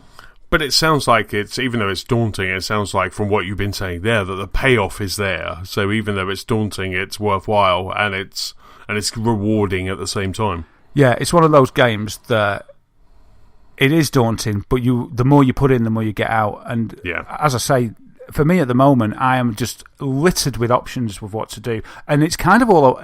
I've said this a few times on certain games. It's kind of all I want to do. Yeah. It's like nothing... No other games. It's like I'm putting a game on and I'm just kind of like, I don't want to play this, I want to play Divinity. So my PC is staying in the lounge for now. Wow. And it's just, it's got its hooks into me. We'll see how long it lasts. Because the trouble is, I'm just... Because of all these games coming out, it's like, crikey, mate. How can I play Divinity, this massive RPG when we've got like about 5 games coming out on the 27th? Mario Odyssey, Shadow of War, Assassin's Creed, loads of games. And it was just a curveball. Came out of nowhere. But if it comes out on console, I'll mention it again and recommend it. So I did a quick search while you were talking, but I couldn't see any release date. There was lots of it took 12 months for the original to come out, so maybe we've got 12 months. But it's been selling well by what I've been reading. It's been selling well, so they reckon that hopefully a console version will be on its way. It'd be good, and it'd be good if it's 12 months from now or 12 months from when it got released a few weeks ago, because they can be developing for these newer consoles, can't they? Which will have hopefully the power to do it. Yes. Yeah, it's really nice. And I've also been still playing Factorio, but I won't go into that. I talked enough about that last week, but that's still good. I've turned into a PC gamer, it seems. Wow, that's still it's hooked into the Factorio. See, the great thing is if you bought Cuphead, you could also play that on PC as well, because it's a Play Anywhere title. Yeah, that's very true, and I could just be on my PC all the time. With Factorio, it was really interesting, because I don't know if you remember, but last week James said, did the creatures start attacking you? Yeah. And I was like, yeah, they do, but they haven't yet. And James was saying, I hate it when they do that, because you've just sort of concentrated on your base, and then they attack you and they ruin everything. Well, that happened to me the other day, and I was really annoyed. I was widening my factory, and all I'm trying to do, I'm not trying to annoy the creatures, but it's just the pollution. And all of a sudden, this thing came up and it said, I think it was an achievement, and it was called "It Stinks and They Don't Like It." Right. And all of a sudden, they started to attack the periphery of my factory, ruining my automation. And I was kind of like, this is really annoying. And I thought about what James said straight away, and I was just like, why did I start it? Why didn't I put peaceful mode on? Because I knew that I wasn't going to concentrate on military stuff, so I haven't really got military stuff. So I might have to start again. But I've learned a lot of lessons. I mean, it's so higgledy-piggledy and all over the place because it's all been done sort of ad hoc. But, mate, that's such a good game. I'm in love with these games at the moment. It's amazing. Yeah, just haven't got the time. Yeah, exactly. You just need the time, do you? I mean, one of the games that I've been playing this week, which is kind of giving you that because of the form factor of it, is Stardew Valley. So we were talking about Stardew Valley last week, and that it was coming to the Switch, and this came out. It came out last year, didn't it, on PC? It did. It did. So this came out on Thursday. It came out on Thursday on Nintendo Switch, and this is absolutely perfect for the Nintendo Switch because you just pick up and play. I've been playing it on the train today. I played it on the train on Friday. Throughout the weekend, whenever maybe I'm just doing something or just kind of just a moment, I can just take a day because right now, because I'm just starting Stardew Valley, I'm trying to clear my farm. So I'm trying to clear Wangchester Farm, that's the name of my farm, and I'm trying to clear that at the moment. So I'm just like, I'm farming, every now and then I've got some parsnip seeds, so I'm farming my parsnips in a very straight, organised line. I'm loving it, so I've got that, and then I'm farming that. Every now and then I kind of pop into town, and I did one day, because the whole thing around Stardew Valley is that you have a day, and so you kind of have a day, and then you have to go to sleep at the end of the day, but you've also got your stamina meter in the bottom right hand corner. So the first day I was like, I'm chopping down trees, I'm clearing it, I'm breaking wood, and then it says your stamina is really low, and I'm like, yeah, whatever, I'll just be really sluggish when I get low stamina. But what happened was the screen went black, and then I woke up in bed and I got a letter letter from a villager saying that they dragged me out of the field because I passed out, and they charged me some money for it. So, which I absolutely loved. So I'm always so some days, because I am really trying to clear the farm and really trying to get extra levels and farming up and stuff like that. Some days I'm going to bed at 1 o'clock in the afternoon. It's like, because my stamina level. Is that in real life to keep your stamina up for playing Stardew Valley? Absolutely. I'll just go to bed. It was so funny actually. The other on Monday, I was working from home, and I was like kind of really busy, but I had like half an hour between meetings, and I thought, I'm going to get myself something to eat, and I just went and sat over on my sofa in the office, and I just sat there and I just got my Switch out, and I never play games at lunchtime, but I thought, I can just have one quick go of Stardew Valley. So I'm absolutely loving. Incredibly addictive. I'm worried that I haven't spent enough time into it, because I've been talking to James and friend of the show Manny. We've actually started a group where we're discussing our Stardew Valley kind of what's happening, and I seem to be very far behind everyone else, because Manny's already got a hen house, he's making mayonnaise, he's selling that, so wow. But in order to do that, I think I need 4,000 Gs. I need 4,000 Gs, lots of wood, lots of stone. So I'm just focused now. Now that the group where we were discussing it happened today. So now that I know what Manny's doing, I'm just like, right, that's it. Because there was some other stuff where I found this house. I was walking around Stardew Valley doing a lot of discovering, and I found this dilapidated house, and I went in there, and there were some things that kind of popped up, and you were like, ooh, what's happening here? This place might be haunted. And then they said, go and see a wizard. So you got to go and see the wizard. So I thought, right, that's going to be my quest. That's obviously my quest. So I went off to see this wizard, and he kind of popped off to the house and deciphered the quest, and then so I have that. But it wasn't, so I was like, this game's great, I really like it, it's hooked into me straight away. But it wasn't until I farmed my first load of parsnips, woke up one morning, there are all my parsnips, gorgeous and growing and ready to be picked, and it wasn't until the first time that I did that then it went, oh, there's more quests to do, there's more things. And then suddenly, from the inventory, it was like, you gotta do this, you gotta do this. And then suddenly I was like, yeah, I'm hooked on this, because it just, at that point, as much as I love Minecraft now, and kind of into that, but I love being led. You know what I mean? I love being led throughout a story. I love right, pick your parsnips. So I've done that. Now you need to then have somewhere for animals to be. So that's my hen coop. So now I'm working towards that. I love being set goals, challenges, and that's what Stardew Valley is doing, and it's awesome. It's a fantastic game. Yeah, I've had it on PC for a bit. I haven't played it for a while though. It's like you say. It's on the PC. I wish it. Maybe I'll have to get it on Switch. But what's Manny doing to get all that money? I don't know. I want to ask him. What did you do? So, Manny, if you're listening, what are you doing? What did you do in order to get your hen coop and then kind of going on? Because I went to Barry or whatever, who's the carpenter, and they said, yep, right, you need 200 wood, you need some stone and some grass, but you also need 4,000. And I think at the moment, because I've been farming, I found some raspberries around Stardew Valley. I found some raspberries and some strawberries, so I've picked those and I'm going to pop them into my box, because the idea is that you have this box that's there, and right by your house you have a box, and you have to pop produce in there. But to start off with, I was trying to get a bigger backpack so I could carry more stuff. But I think right now I'm just going to be focused on my hen coop. And then, so I've been popping stuff in my box, and whether it's sap or whether it's the parsnips that I've been growing, or I got some strawberry seeds from the egg festival. I love this game so much. So I got all of that sort of stuff. So, and I'm progressing, but I seem to be progressing very slowly.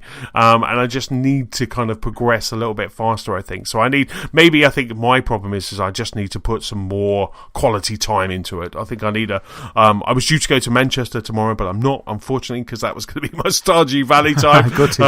But I'm going on Monday, so I'm just make sure the Switch is charged and really kind of get some serious kind of Stardew Valley time on that. But I just absolutely love this game so much. I hope it gets really popular. It was in early access for a long time. Was it? Yeah, and if you look back at how it started, I think maybe it was Eurogamer, but one of the sort of big sites did a little article on sort of the roots of Stardew Valley. Right. And there's such a difference when you look at where it started out. I know it's got a primitive style, but it's been it's kind of beautiful now. But when it started off, it was really quite primitive. Is Nicola playing as well? No, but once it was really interesting when I showed it to her, because she didn't like the 16-bit, or as I called it last week, 18-bit. She didn't like the 16-bit look of it. She didn't like the aesthetic. But when I showed her after I picked my parsnips, and then suddenly I got this exclamation mark appeared, which meant I had more quests. That was it. She was like, "Oh, hello," So she does have Iron Marines on her iPad that she's playing at the moment. She's still playing Zelda. Looking forward to Mario. Addicted, playing right now Destiny. And so there's lots of games that she's playing, but she wants a bit of Stardew. And I said to her, what you should do is you should get it now while we're all excited about it and talking about it, because you need. It's about £10 It's £10 on the Switch, and it's so good. I've got my dog, his name is Sir Barks-a-lot, and and I just love it. I just absolutely love this game so much. It makes me happy. It is a game that makes, like, tonight, jumped on the train, finished work, jumped on the train. The first thing I did, I didn't even grab an Evening Standard or anything like that. I had a quick look on my feeds and then just jumped onto Stardew Valley, because I don't even get my iPad out of my bag. I just want to play this. And like I say, I just kind of kept going until probably about 2 o'clock, clearing lots, because as I'm clearing the fields that are around my farm, I'm finding kind of mixed seeds and things like that, so I can plant the seeds and sell my sap and stuff like that. So I'm just really trying to kind of get that up and making the kind of. I'm hoping at some point, my idea is to have lots of gorgeous fields full of very lined, very straight, very tidy crops and vegetables with different crops in each different square. Maybe I've got a scarecrow. I built a scarecrow because I'm now that level where I can build a scarecrow, so I got that. Impressive. I've also started unlocking some recipes, so you start unlocking recipes, and one of them is a restoration burger, but I need a kitchen first, and the kitchen's like about 20,000, so yeah. And at it's the moment, all a massive. Oh, go on. Sorry. No, I was going to say at the moment I'm in spring, but I did get a note saying make sure that you grow all of your spring plants or all your seasonal plants in that season, because they won't grow in the next season. So that worries me slightly. But I'll keep plugging on with my parsnips. Oh man, it's a great game. It's so open ended as well. It really is. It's good because I think it's almost, if it didn't give you that guidance at the beginning, I think you need that. Because otherwise it'd be kind of like, well, what am I supposed to do? So it gives you these quests and stuff, and they're kind of building blocks and foundations of how to play the game. So you can do the quests if you want, you can not do the quests if you want, you can do some of the quests and then go off if you like a certain discipline. It's like, I like doing this. I found myself, I strayed to the mine. Yes. And I ended up just wanting to get to the bottom of the mine, because not long after going in the mine, you find out, I think there's 100 levels down. And that became my obsession. I just wanted to get down to level 100. So I was just mining ore and then trading ore in and like buying a better pickaxe and stuff like that, and trying to get down there. But everything's a massive rush, isn't it? Because the time's ticking. Because the shop that you need, like, you're like, all right, I need one of them, or I need to go and sell my stuff. And it's like, well, but that shop's they all seem to shut at really inconvenient times. Or I found that they did. And it's always shut on a Wednesday. It's shut on a Wednesday. I'm like, it's raining. I can't do any farming, so I'm going to go to the shop and buy those things that I need. And it's shut on Wednesday. And I was like. And as you're trotting like 2 or 3 screens to the shop, the blooming time's ticking away, and you're like, flipping out. By the time I get there, it's going to be closed quick. It really is. I mean, like I say, they said like, you got a letter from the carpenter saying I can build you stuff. So I was like, right, I'll go. But you really have to kind of go, right, today, all I'm doing today, it's a bit like real life. All I'm doing today is going to the carpenters. I'm going to maybe quickly kind of like reap whatever, kind of farm my things, anything that's ready, pick those and put them in a box. And then I'm going to sleep, and that's it. But I guess I tried to eat some sap and I went green, and I was like, and then I went to bed, and I had to go to bed because I thought it said sap, and it actually said health restoration ×4, and I was like, I'll have some of that, but I went green, was sick, and then I ended up in bed and I lost a day, so I was like, dag damn it. But yeah, I'm about. If you get dragged back for exhaustion as well, I think you might lose some items out of your inventory. Well, you definitely lose money. Lose some cash. Yeah. Maybe not. I might be wrong about that. Have you been to any of the festivals? Yeah, I went to the Egg Festival. Awesome. Every festival I went to, I wasn't equipped with what was needed. Right. So if it was the egg festival, I didn't have an egg. I couldn't afford an egg, whatever. There was one with like couples festival. Right. None of the girls wanted to get with me because I was too skint and ragged. But that was just the other week. But it's just so cool. I mean, the egg festival got beaten by Abigail. Damn you, Abigail. She collected more eggs than I did. But it was just so much fun. It's just like, so yeah. I mean, it's just, as for a farming sim, this is just the cutest, funniest, just addictive game. I know that when we finish recording, I'm just going to be playing Stardew Valley. That's it. That's all I want to do. I don't want to do anything else. I haven't played it on the big TV yet. I haven't plugged it into a TV. I've been playing on handheld all the way, and it just works absolutely perfect in that way. Yeah, it's the perfect place for it. It really is. And there's a story there as well, because there's a corporate shop. Yes. There's a chain, isn't there? And they've got one of their chain shops that's opened in your district. And some of the people don't like it. Some people are working there. And I think there's even sort of like, I don't know for sure, but I got the impression when I was playing it, which is a little while ago, there was some sort of like moral choices to make. Whether to get behind the corporate entity or whether to go against it. And I was like, whoa. And I was just like, well, I'll save that. I'll go back to the mine.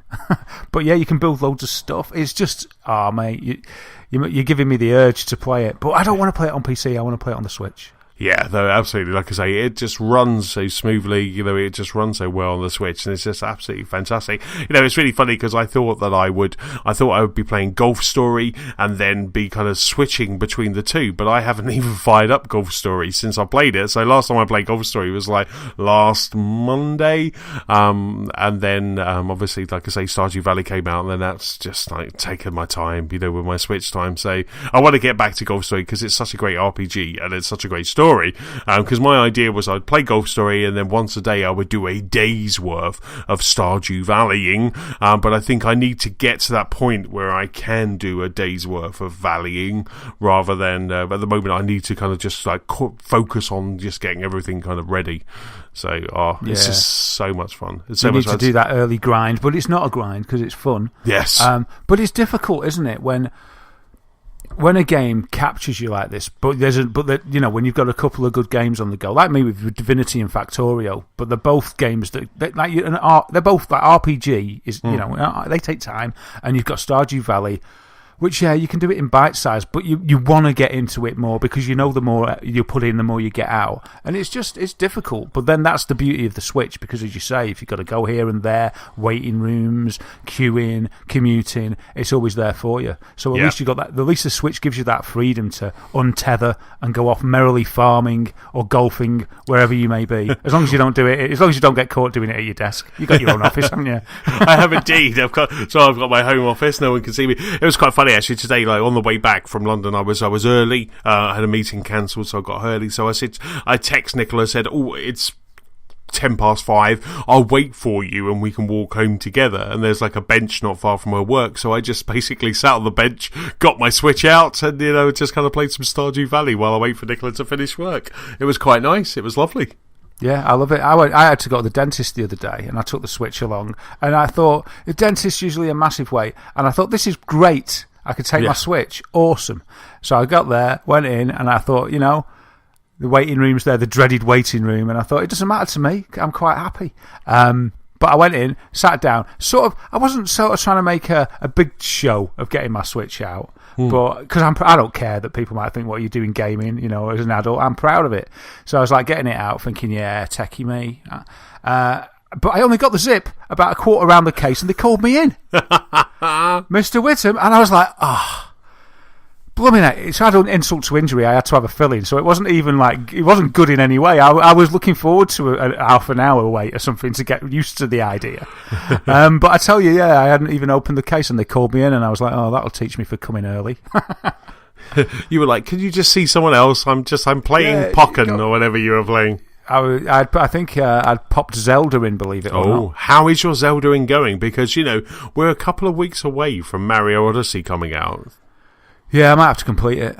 It's just, I don't know if I can get to the memories quick before. I can sort of do it any time I want now. Yeah. I'm pretty confident I could take out Ganon. And I've got, did I tell you I've done The Last Divine Beast? No, you haven't. Done The Last Divine Beast. So I've got everything, I've done it all. So you're just ready to attack the castle?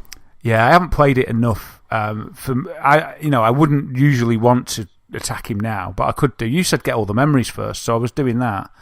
And the trouble is, I sit down to play it, then Sam turns up. What are you doing? He's playing Zelda. It's like, yeah. He's like, oh, good, I like Zelda. I'm like, yeah, I'm trying to do these memories. So what I'm doing, I explain to him, I'm trying to find that. He's like, that's boring. Can I have a go?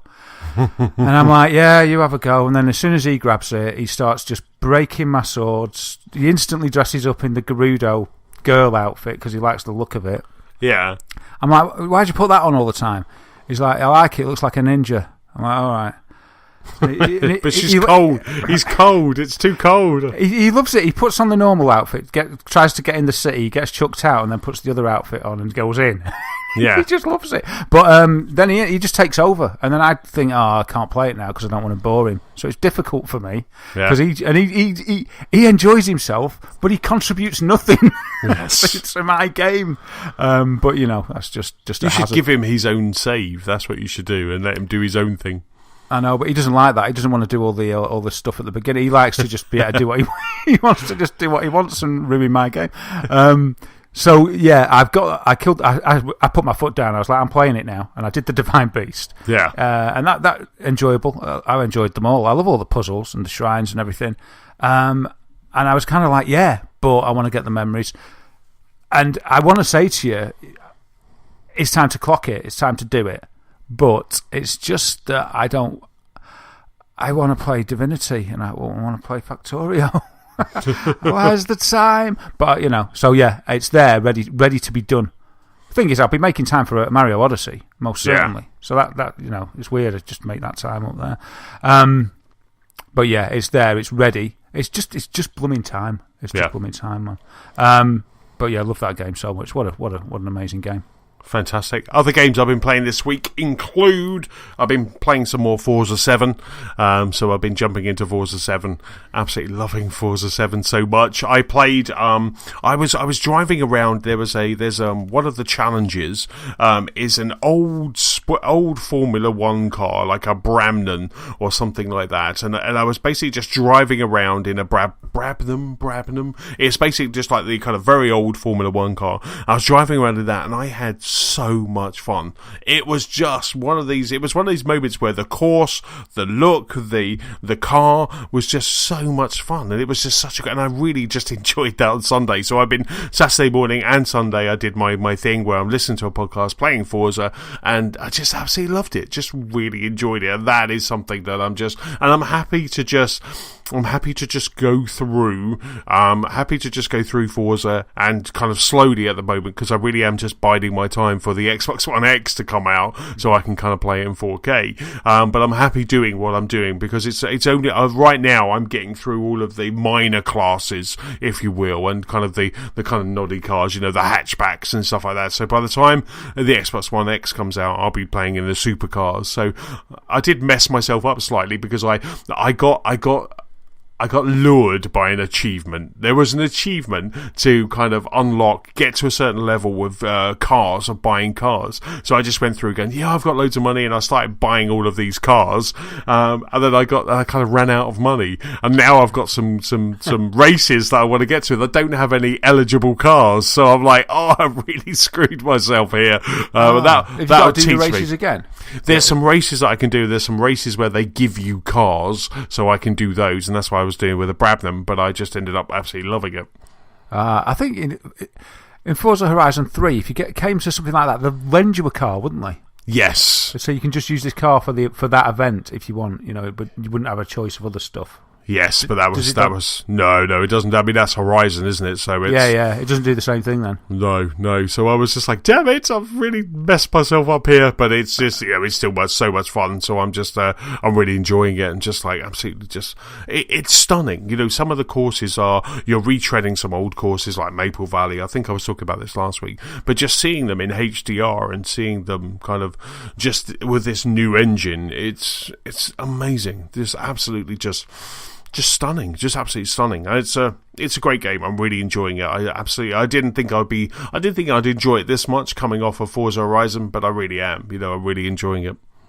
Yeah, excellent. Because as we always say, it's a hard act to follow. But it's a different kind of game as well.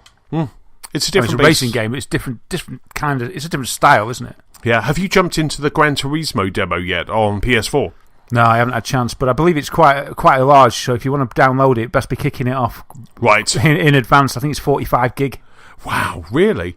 45. Let's just say that a little bit better. 45 gig. Yeah, I think so. Yeah, for the demo. Wow.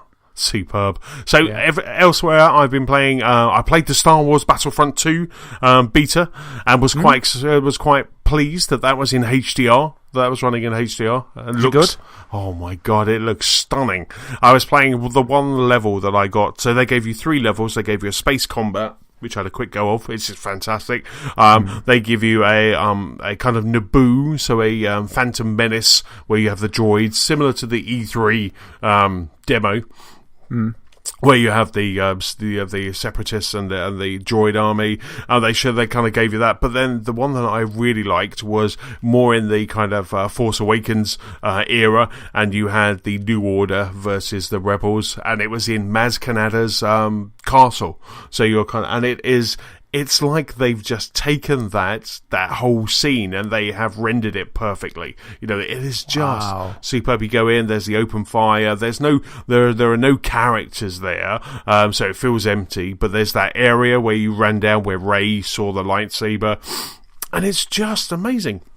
And when you play as the First Order, and you're playing as the new Stormtroopers, there's just something about them that is just so good. I'm looking forward to the single player of this, but the multiplayer it had its hooks in me when I was playing it. So because I've pre-ordered, I got early access to it, and I got to kind of play it for a couple of kind of evenings before Nicola got home, or when she kind of went to bed, and I just got to play it. I think it's actually still running now. I think they're running it until Wednesday. They've extended it, haven't they? Yeah. Yeah. So I think we're recording on Tuesday, but I think they've still got one more day.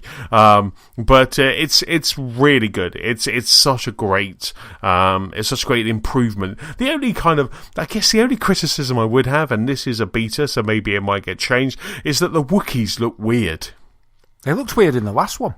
It looks like someone's wearing a Wookiee suit. A Wookiee jacket and a Wookiee pair of trousers. It's just like, it's when you're up close and you're looking at their face, they don't look too bad. But when one runs past you, it's always really jarring, and it takes me out because it just looks like someone's got a Wookiee jacket. You can almost see at the back of their body, it's almost like a line, and it's almost like they have a Wookiee. It's like some evil Boba Fett worshipping one has got a Wookiee jacket. He had a little bit of a Wookiee braid. This guy's gone full hog and he's skinned a Wookiee.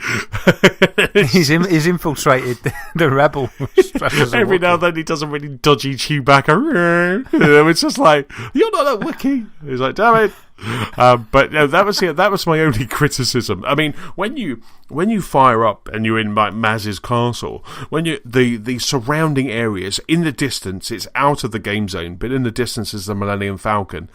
Looks so stunning, looks amazing, looks gorgeous. And then as you start walking through the forest, leaves are blowing everywhere. The paths are just littered with leaves moving everywhere. And to start off with, it's not as jarring as the Wookiee coat, but it's somewhere kind of close to that. And then you enjoy that aesthetic, and because you're not used to that much motion happening. And it's just really bizarre, but it's a really nice effect. And I played it because when I was sorting stuff out, I played it without a HDR, and then I kind of got all of my TV sorted out, got the Switch sorted out, and then suddenly it was like, oh, this is HDR, by the way. And I was like, oh, and you really could see what HDR kind of gave to this game. Wow, because it's sort of the light going through the leaves and things like that. The darkness when you're coming out from inside the castle to outside the castle is just absolutely fantastic. And this was just a very small slice of what the game's going to be, but it's very cool. It's very cool. I love the classes. I love the weapons at the moment. And I love the Stormtroopers machine gun. For some reason, I just absolutely love that gun, and it really does kind of match my style, my run and gun style, my spray and pray. But it's really good. And when you do kind of pull off like a nice streak, you really do feel like a badass, and I love it. I cannot wait for Star Wars Battlefront 2 to come out later this year. How's the difficulty? Because it's online.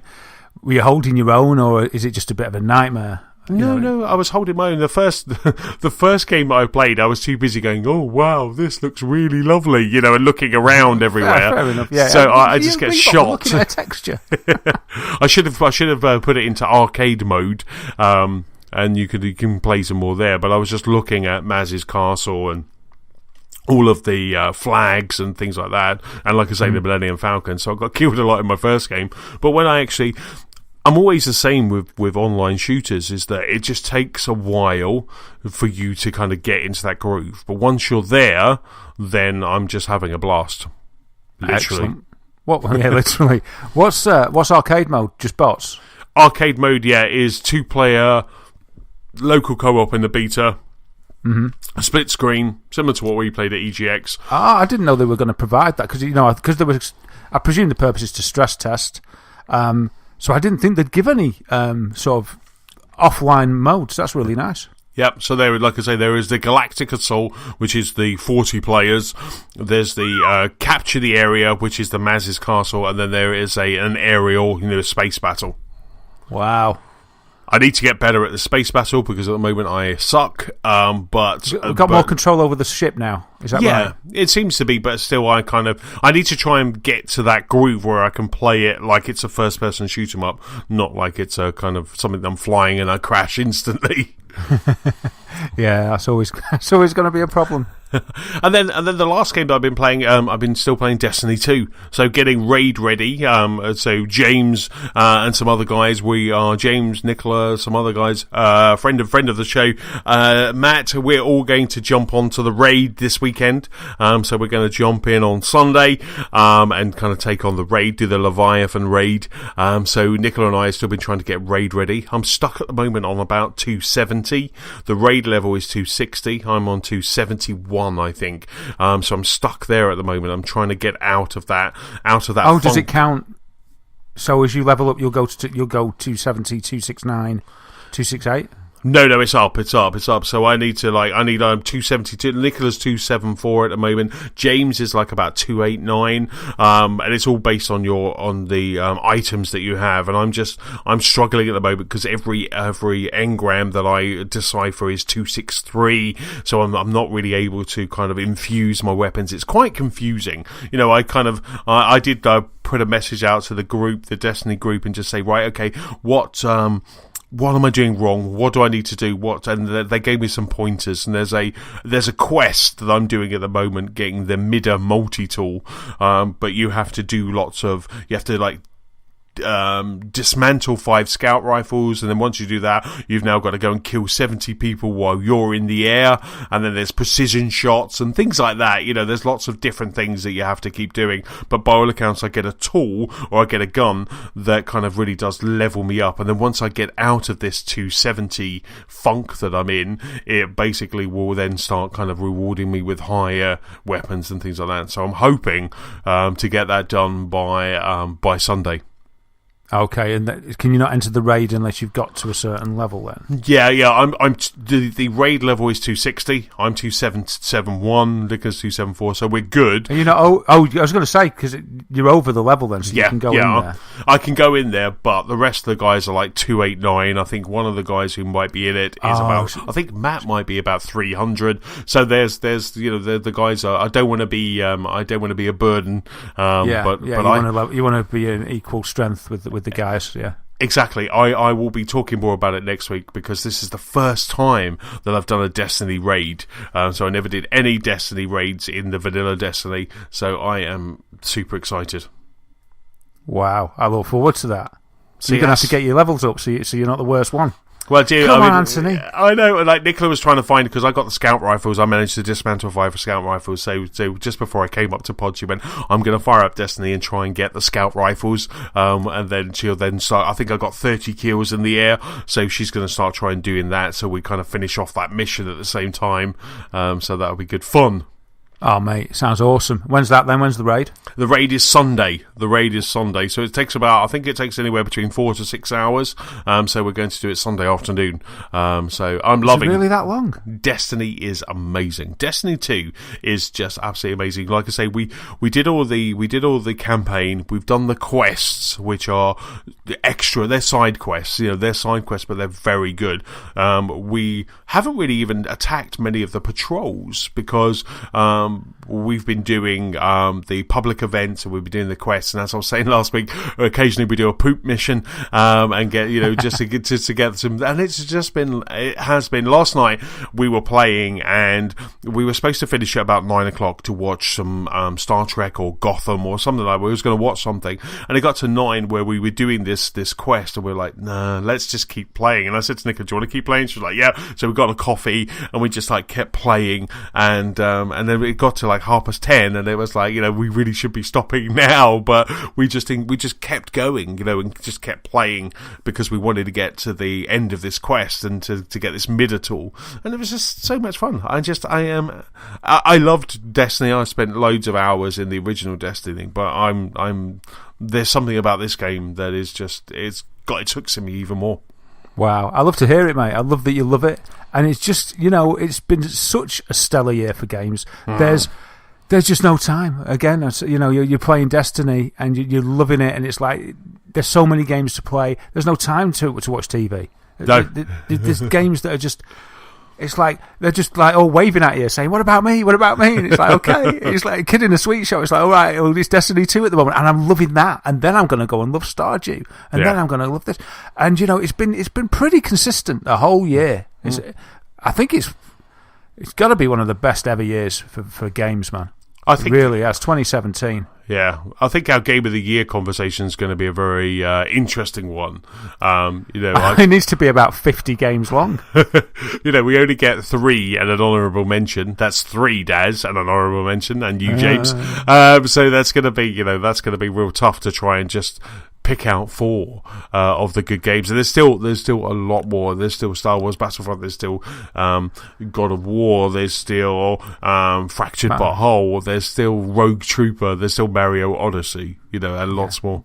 Yeah, wow, it's brilliant time to be a gamer. It is indeed. Right, let's jump into the news. But before we start the news, don't forget, you can rate, review, and subscribe to this very podcast free on iTunes or YouTube.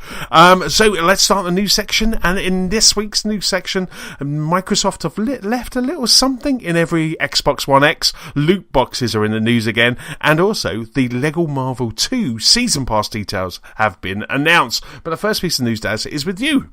It is. So we've talked about Cuphead a little bit. It's hard, isn't it? Yeah. Yeah. As nails. Well, how about this, guys? Speedrunner, Peking Boo, Kotaku reported that he has completed Cuphead using a dance mat controller already. Which is pretty amazing. What did he say about it? He said, Cuphead has been making the rounds lately because of how players have reacted when faced with a difficult challenge. I aimed to shed some light on the argument to see whether the game lived up to the hype by seeing if I could beat it casually with dance pads. What? Yeah, and he did it. It took him 6 hours, and he did it with dance controller wired up to his PC. Wow. There's a video, we'll put it in the show notes so people can watch him do this. The video is actually a video of a speed run that he did, and because he was like, oh, that's too easy. So then he challenged himself to do a speed run on the dance mat, in which he completed Cuphead in 1 hour 24 and 40 seconds, doing all bosses on regular difficulty, single player. Wow. So, yeah, man. He said speedrunning the game combines the stress of waiting for the right moment to attack with the amount of time that gets lost in a run if you die at the very end of a fight, having to do it all again. Because, as you know, with Cuphead, wherever you die, it puts you right to the beginning. There's no such thing as a checkpoint in that game. And And then he also mentioned about his tactics. In order to do any action, I pretty much have to sacrifice all of my others. So to dodge attacks, I can't jump or shoot. To switch weapons, I have to press a switch on the arcade cabinet itself. I don't know what his setup is there. The whole setup for play relies on having the best weapon selected before starting a stage and having a lot of foresight for the upcoming attacks to allow enough time to react. I'm going to have to watch a little bit of this because I don't know how he does it. Yeah. It's like I'm jumping, shooting and dodging like all the time. I can't imagine trying to play it where you could only sort of do one move at a time. It's like if you're going to jump, you've got to stop shooting. Do you know what I mean? Yeah, so this guy's he's got some skills as Peking Boo. I can't do it. I can't do it with a pad in my hand, and he can just dance around. Oh yeah, he's got like an arcade cabinet version of Dance Dance Remix hooked up to a PC. Oh, okay, super. So his switch weapon is on one of the actual cabinet buttons, and he's using not just a dance mat, but that the metal floor that's attached to the arcade cabinet, and he's like leaning on the stand at the back to do it. But my goodness me, that's skill. I know. I feel brave just having a go. Wow, that is incredible. Yeah, it is. He's a good guy. So next piece is over with you, sir. Yeah, absolutely. The next piece of news is Xbox One X. As we say, it's 4 weeks at time of podding. It is 4 weeks away. We get the Xbox One X in our homes. But so Microsoft, I think this news broke via Kotaku this week. But Microsoft are going to put a little bit of Scorpio in every single Xbox One X. And what it is on the motherboard or on a board within the Xbox One X, they have stamped a picture of a Scorpio, but not just a Scorpio, Master Chief riding a Scorpio, and I'll stick a link in the show notes. I'll put a picture in on the webpage.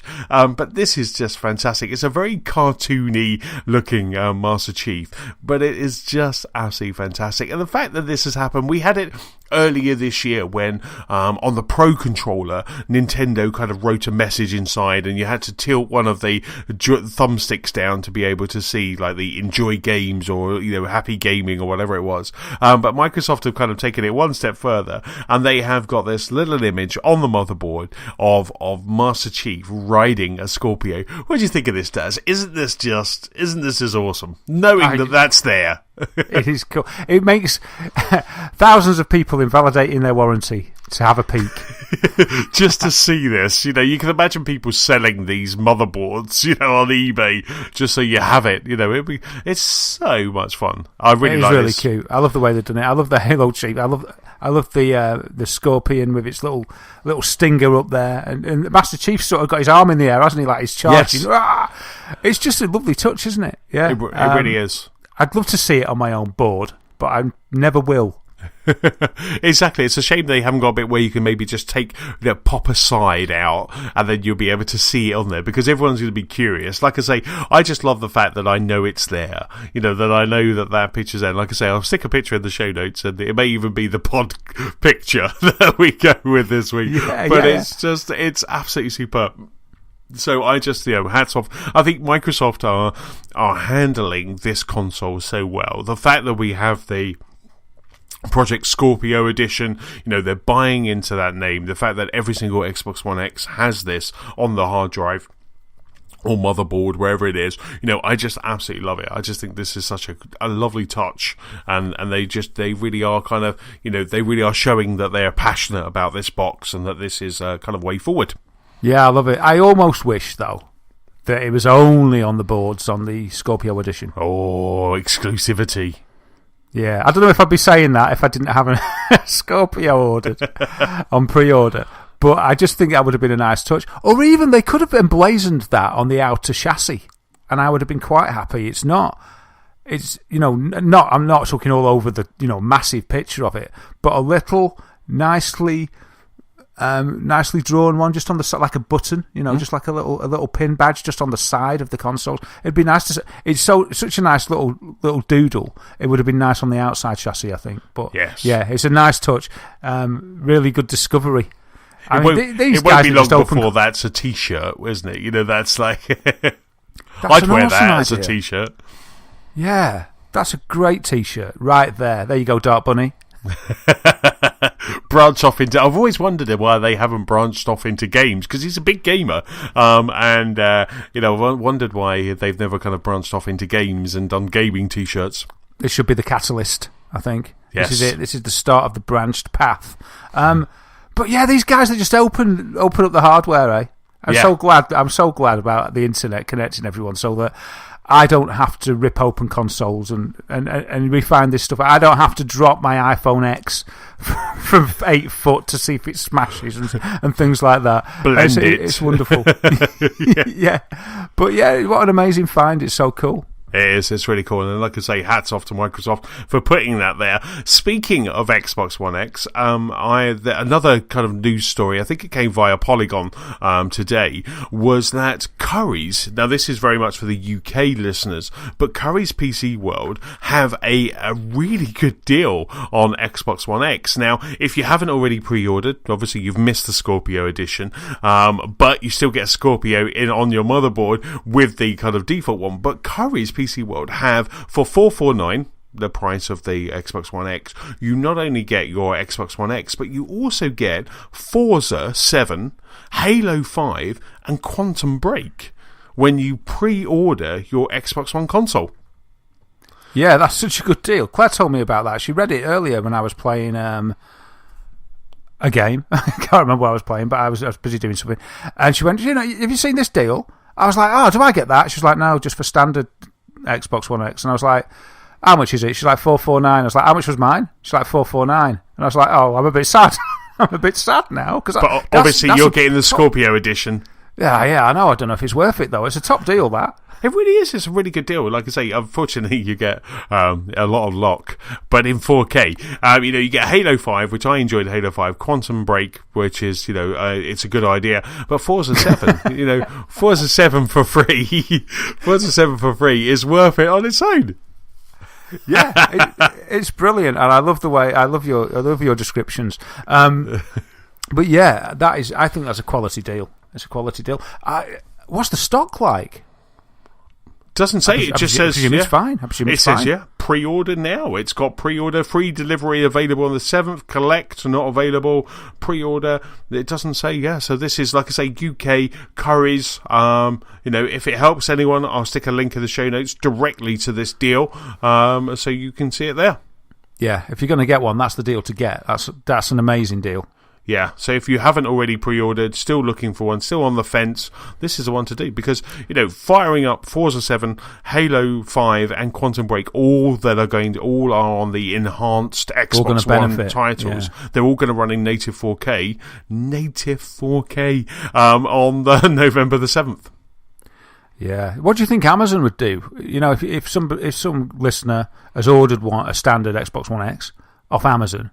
I mean, I know they price match, but I don't suppose they bundle match, do they? Amazon don't price match. Amazon just they run roughshod over everyone. They just do their own thing, I think, don't they? I thought if the price gets reduced... Oh, that's only on their site, isn't it? Yeah, that's John Lewis. You're thinking of John Lewis. Is it? So do they not? I thought Amazon reduced the price if within the days of up to your pre-order if it reduced, but that might be just if they're on their website, rather than the price you pay at the start. Might be that I'm thinking of. A lot of time with Amazon, they'll say, right, here's a movie, it's $24.99, and then you pay $24.99, but then if it's lower when it comes out, so that movie's now $19.99, they refund that £5 difference. Okay, so the shrewd pre-order person would basically secure one with Currys and then cancel the one with Amazon, wouldn't you? If you'd already got one, because it's the same price and you're getting 3 games. Even if you don't want the games, you've got the games already. You just flog them. Yeah, unless they're codes. Which they probably will be, actually. But you can still sell a code. You can still sell a code on eBay. I've done that before with FIFA. I think one of the original Xboxes that we had a FIFA bundle, and I saved the code. But no, I'm looking on Microsoft. I'm looking on Amazon's website right now, just to see if they haven't got any bundles at all. It's just basically Project Scorpio Edition is sold out. Standard Edition plus Forza is $489 on Amazon. Wow. So like I say, I think your wise words were there. Secure your, if you're tempted by these games, secure your pre-order at Curry's first before you cancel the Amazon one. Yeah, be absolutely certain. Yeah. Get that email to say that you have it, because they're starting to be a bit scarce. So get that email to say that you have it, and then cancel your Amazon order. Yeah, absolutely. So yes, I just saw that and I thought that'd be worthwhile passing on. Unfortunately, I'm not sure. Couldn't find any deals for like US or Canada, but definitely for the UK, Curry's PC World, and I'll stick a link in the show notes. Next piece of news is with you, sir. It is, and so I seem to, like, every article or every site that I look at over the last few days, maybe a few weeks, but there seems to have been momentum gathered this week by a long chalk. It's moaning about loot boxes. Loot boxes, loot boxes, loot boxes. Everywhere I look, if I look on a site, a new game, whatever I'm looking at, it's like there's an article about loot boxes. I don't know if you've felt the same, but it's felt that it's sort of come to a, I don't know, like a crescendo. Right. So I just thought we could have a little chat about it. And the reason that it really sort of triggered it, I think it might have been yesterday or the day before. I think it was yesterday. I was just looking through Reddit, and then all of a sudden I noticed somebody pointing to, these petitions that they have in the UK, where somebody has an idea for something that they want doing, and they can make a government petition out of it. And if 10,000 people sign up to the petition, the government will respond. And if 100,000 signatures are given to the petition, then the petition will be considered for debate in Parliament in the UK. Anyway, it pointed to a petition for about loot boxes. So what the petition is, I'll read this directly from the government website where the petition is. And this petition is to adapt gambling laws to include gambling in video games which targets children. So at the moment, it seems that the gambling laws that we have don't really have a facet for video games. Right. And then underneath it says, many video game companies in recent years have introduced mechanics which are essentially gambling, of which are targeted at children and vulnerable adults. So it's not just for kids. While not currently considered gambling by law, they do copy many traits to make them as addictive and can lead to real money being lost or earned. Right.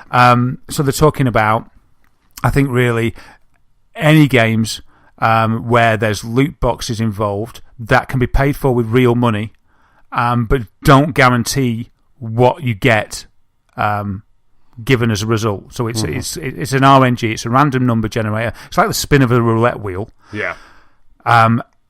So you can't guarantee, you're not actually making a transaction where you're saying, right, I want to buy that pair of trousers, that armour set, I want that, I want that top, that breastplate, those trousers, that helmet. You might decide that you want that, but it could cost you umpteen times of a spin or a loot crate, because you never know what you're going to get. Yeah. So this is saying that kind of act is gambling, really, and that it should be taken into account by law, because there's vulnerable people out there and children that are getting access to this kind of thing, and it could affect them. It could maybe,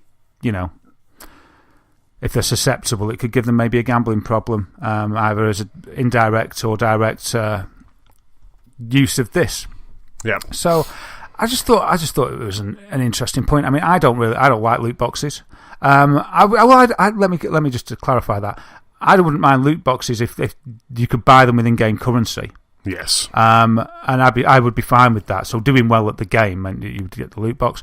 And then a loot box that you can buy with real money as an option. I'm sort of okay with that as well, as long as it doesn't mean that it unbalances the game for the payer, for the people that pay, compared to the people that don't want to pay.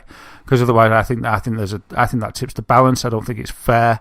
I think basically the game that people that they pay for should be the same for everybody without having to sort of pay to win further.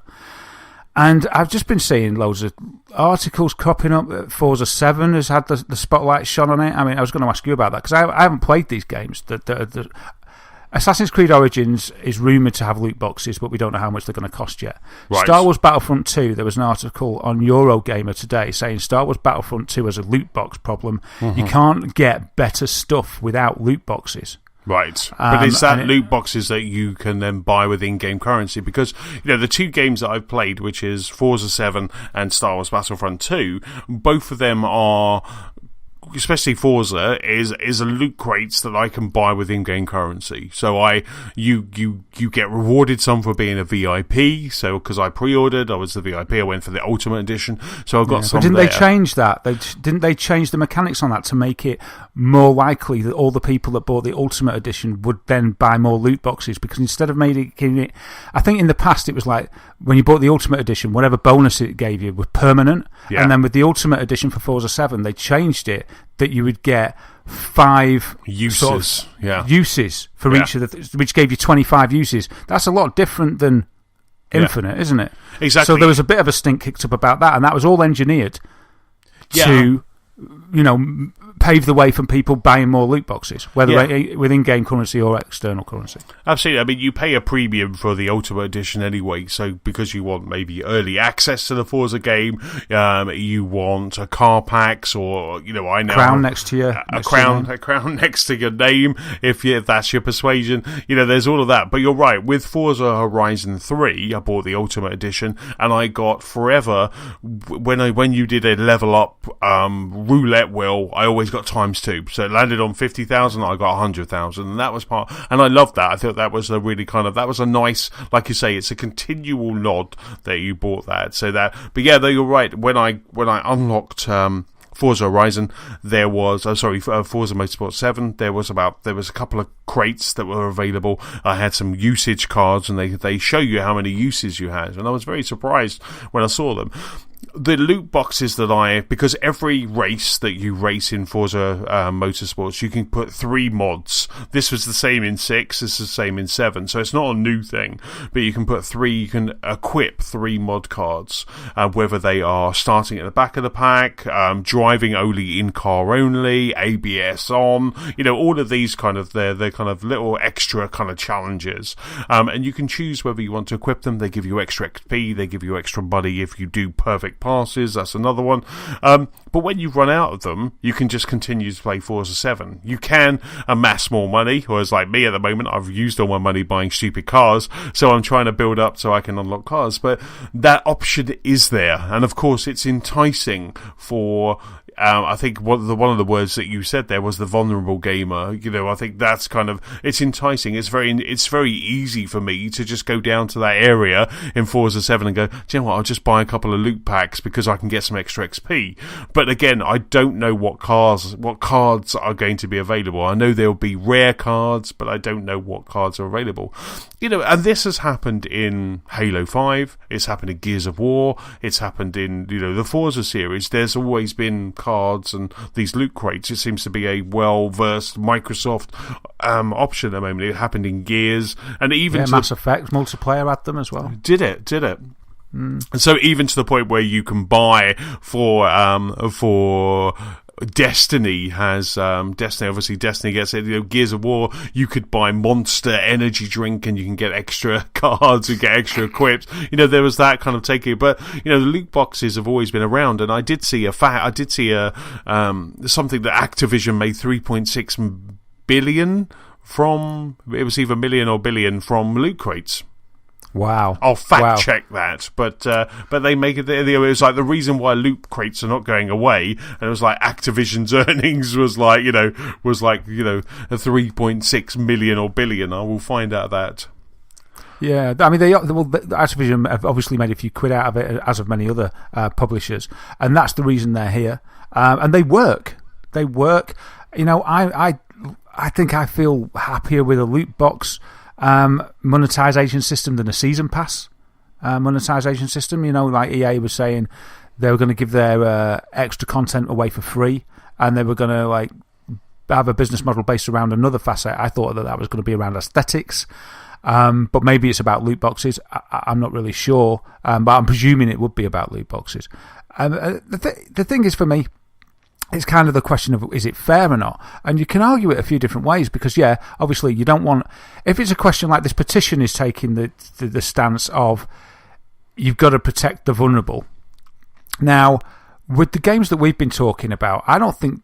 there must be games that have these systems in that are aimed at children, because none of the games that we're talking about, maybe Forza, I mean, or maybe Star Wars. I don't know what the certification is on Star Wars, but Shadow of War's an 18, for instance. So you can't really argue that if all the games with loot boxes in are an 18, because the kids shouldn't be playing them. But I'm presuming that there's games out there that are aimed at kids with these kind of systems in. So they're saying we want to protect children and the vulnerable against getting exposed to this practice. We want to regulate it a little bit more, and I can understand that, and I think that's fine, and I don't think that means getting rid of them completely. And some of the comments that I read I thought were quite interesting. One of them being a guy said he didn't want them outlawed, loot boxes being outlawed, but he said that it's or she, GG Rex from Reddit, said, I thought this was a good point. It's unacceptable that a game can legally ask you to bet money on a system without ever having to publish the odds of winning or getting a good item. And I just thought that was a really good thing to say. It's like, how could it be legal that it could be so hidden? We don't know the odds. You basically, we don't know anything about it, do we? You just put your money and you just cross your fingers and you hope. And that's where people pay, keep paying and pay. People that have got maybe an addictive personality, or they're so determined, to get this piece of equipment or whatever it is that they're trying to get. It's like, but you've got no idea. It could be 1 in a billion, could be 1 in 2. You really don't know. And I thought that was an interesting point. And there was another couple of comments. I think this is giving both sides of the story. One said loot crates are gambling. You're paying real money for a desired outcome that has a risk associated with it. Which is fair enough. Don't get the item, pay again and roll the dice. But somebody else said, to counter that, well, I suppose loot boxes are the equivalent to the sticker packs that you got as kids. You might not get what you need in the sticker pack, or even Pokemon cards, I suppose. You buy a sealed pack, you don't know what's in there. Does that mean that that's gambling? Because the odds aren't on a trading card pack, are they? So what's the difference? I mean, I don't know what the difference is there. I guess you can can't argue swap a few them, different can ways. you, with your friends? It's just like, I've got that one. Do you want one of my copies? They just they end up there. It's final, isn't it? Yeah, exactly. It's yours, and you can't get rid of it. I mean, back to what I was saying. It was Activision Blizzard made $3.6 billion from in-game content in 2016. And that's Overwatch, Call of Duty, and other games as well. So they made... So that's Call of Duty, Black Ops, Overwatch, all loot boxes. And they basically made $3.6 billion from that. And that's why they're not going away from games for any time soon. I mean, one of the things that harking back to one of your points when you were saying about kids, you've got to protect children. If you're worried that your child might do this or be purchasing in-game content, then, if you have an Xbox One, you can lock it down. You can create a parental account. Yeah, exactly. And you can take it away from your child buying any downloadable content. So you can protect about being that responsible parent who's letting their child, game. Yeah, and there's another side. So you've got that gambling side, and then for me, I've got I hadn't really thought of it like that. For me, it's always been a pain because I just thought that it tipped the balance. I don't want to pay any more money to keep up with other people. No. The balance of fairness, the pay-to-win thing. And that's the thing that's annoyed me. But as long as that... In a single-player game, it really wouldn't matter. As long as, like the loot boxes didn't contain things... As long as I didn't have to pay extra for things that I couldn't get in the game, I'd be quite happy. And then it's somebody's choice. It's kind of like... And my choice as well, that if I was really busy and I didn't have time, that I could pay to make it easier. Yes. Then that might be all right. But then you could argue that when the publishers say, we're just saying that you can skip loads of the game by paying, it's kind of like, you could argue, well, bring a cut-down version of the game out then for these people that's dead easy, and let them, if they're not going to play all the content, don't charge them for all the content and just give them an easy game. Obviously, that's not going to happen. But it's just about that. It's just about essentially that, really. It's kind of like, as long as the loot box is in a game, for me, don't tip the balance of fairness within the game, and this would be more for multiplayer. Single player, it wasn't matter because you're just going off and doing your own thing. Yeah. Or in single player, as long as you didn't have to pay for extra stuff. Yeah. If I buy in a full price game, and it's full price games I'm talking about here, really, then I want the whole experience. If it's a multiplayer game, that's what would get on my nerves, is if the people that paid for loot boxes got better stuff and it made them better. They just unequivocally they were better because they had the better armor, and like say in Destiny, so they just had amazing guns because they'd paid, and it was really hard to get. You couldn't really get that, by playing the vanilla game. That kind of disparity. That's where that's the loot boxes I don't want to see. But if they're in the games and they're sort of docile and they're there for aesthetics, and they do give items to people that want them quick, that don't want to play the game, but you can still get them in the game, then I'm sort of okay with that. Yeah. I'm okay with it. But it's all over the place at the moment. There seems to be a big old furore about the whole thing. So yeah, I just thought I'd bring it up. I thought it'd be worth bringing up, because it seems it's been simmering for a while, but this week it just like loads of articles. It's like everywhere I look, it's like loot boxes. So I thought it was worth a little chat. Absolutely. I mean, if you look at all of the games that are coming out this holiday season, which is the ones you were mentioning, which is Forza, Assassin's Creed, Star Wars Battlefront, Shadows of War, it's in every game. It really is. Like I say, I agree with you. If I'm getting my clock cleaned by someone in Star Wars Battlefront 2 because they played a lot of that game and they've leveled up, I'm happy with that, because that, for me, it will spur me to play the game more. But if I'm doing it because this guy's paid for it, then that becomes a whole new ball game. It's just like, and how would we even know? Well, exactly. I mean, in Destiny 2, you can go to this lady who will give you your engrams when you level up, and you can buy them. They're white engrams, and you get them every time you kind of reach that end of that level. You're capped at 20, but it keeps giving you stuff. But you can actually go there, and we were like, oh, there's more stuff, and it was like, oh, you can buy it. You need to add silver. To add silver takes you to a screen which is like, that'll be $15.99. And it was very interesting actually to see Nicola, especially last night, because she wanted to get that. She needed one more scout rifle, and she just needed some more. There was a guy selling it for a lot of glimmer, and so she got one of those, and then she was trying to make up more glimmer. That's kind of the in-game currency, but. Yeah, I think if that lady might have had like, oh, here's a scout rifle that you can buy for like $2.99, she might have gone, yeah, I'll buy that, because that was helping her progress and quite quickly. That's a fair choice, isn't it? If it said that, I could understand that. That's even better. But I think the problem is, with this petition, it's when Nicola wants the scout rifle, and it's like, well, you've got a chance. Yeah. And then she rolls the dice. She spends £3 or whatever it's going to be, a pound, and then it's just random. Yeah. And so how Maybe many? You'll get a scout rifle. Oh no, you got an auto rifle again. And then you go, another £2. I'll try again. Yeah, and that's where the sort of could become addictive to certain people. I think that's where the concern is. Anyway. Yes. I hadn't even really realised about that concern, because I was just annoyed about people might be beating me because they're paid. But there's multiple facets to it. But as you've just demonstrated, they're not going to go anywhere, because this is a cash cow for the publishers. And I think, do you remember when we talked about? I think it was our friend Michael Pachter was discussing why it was more beneficial for games to stop season passes. And do you remember he was talking about, say for instance, let's just say Call of Duty. I don't know if that was the one he used, but he used a game that had season packs, and he said, say there was. And let's just use easy numbers. He'd say like 1 million playing Call of Duty. And he said, but then the first season pass came out. So then it broke the community. So only like, say, half of them went into the new season pass. And then the rest drifted off because they couldn't do all the maps. And then the next one came out and it halved it again. Yeah. And every time you half it, then there's less of a customer base to buy your extra stuff that you're shilling out. And he argued that it would be better if they do away with the season passes, keep that community strong, keep it massive, and then you can, for want of how it sounds a bit crude, you can milk them for longer. Yes. And I'm kind of on board. It's like, well, you can try and milk me, and I'll make my decision. But I'd rather have all the content and then let the people that want the aesthetic items go for it.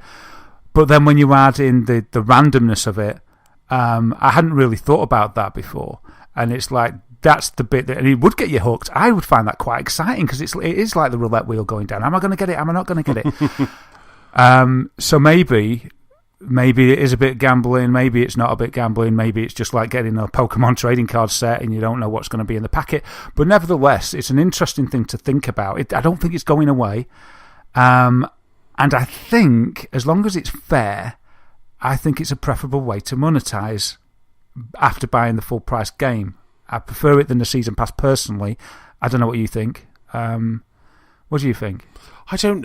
Yeah. I mean, if there's see, my problem is I'm one of those people that will happily kind of jump into a season pass. I've bought the season pass for Destiny, so I know that's I've bought the Ultimate Edition for Star Wars Battlefront because I know I'm going to want to play. Even though we're going to get loads of those maps free, I've already bought the Ultimate Edition. I'm one of those people that if I know that I'm going to like it, I want all of that content. So I'm a kind of a marketer's dream because they can milk me.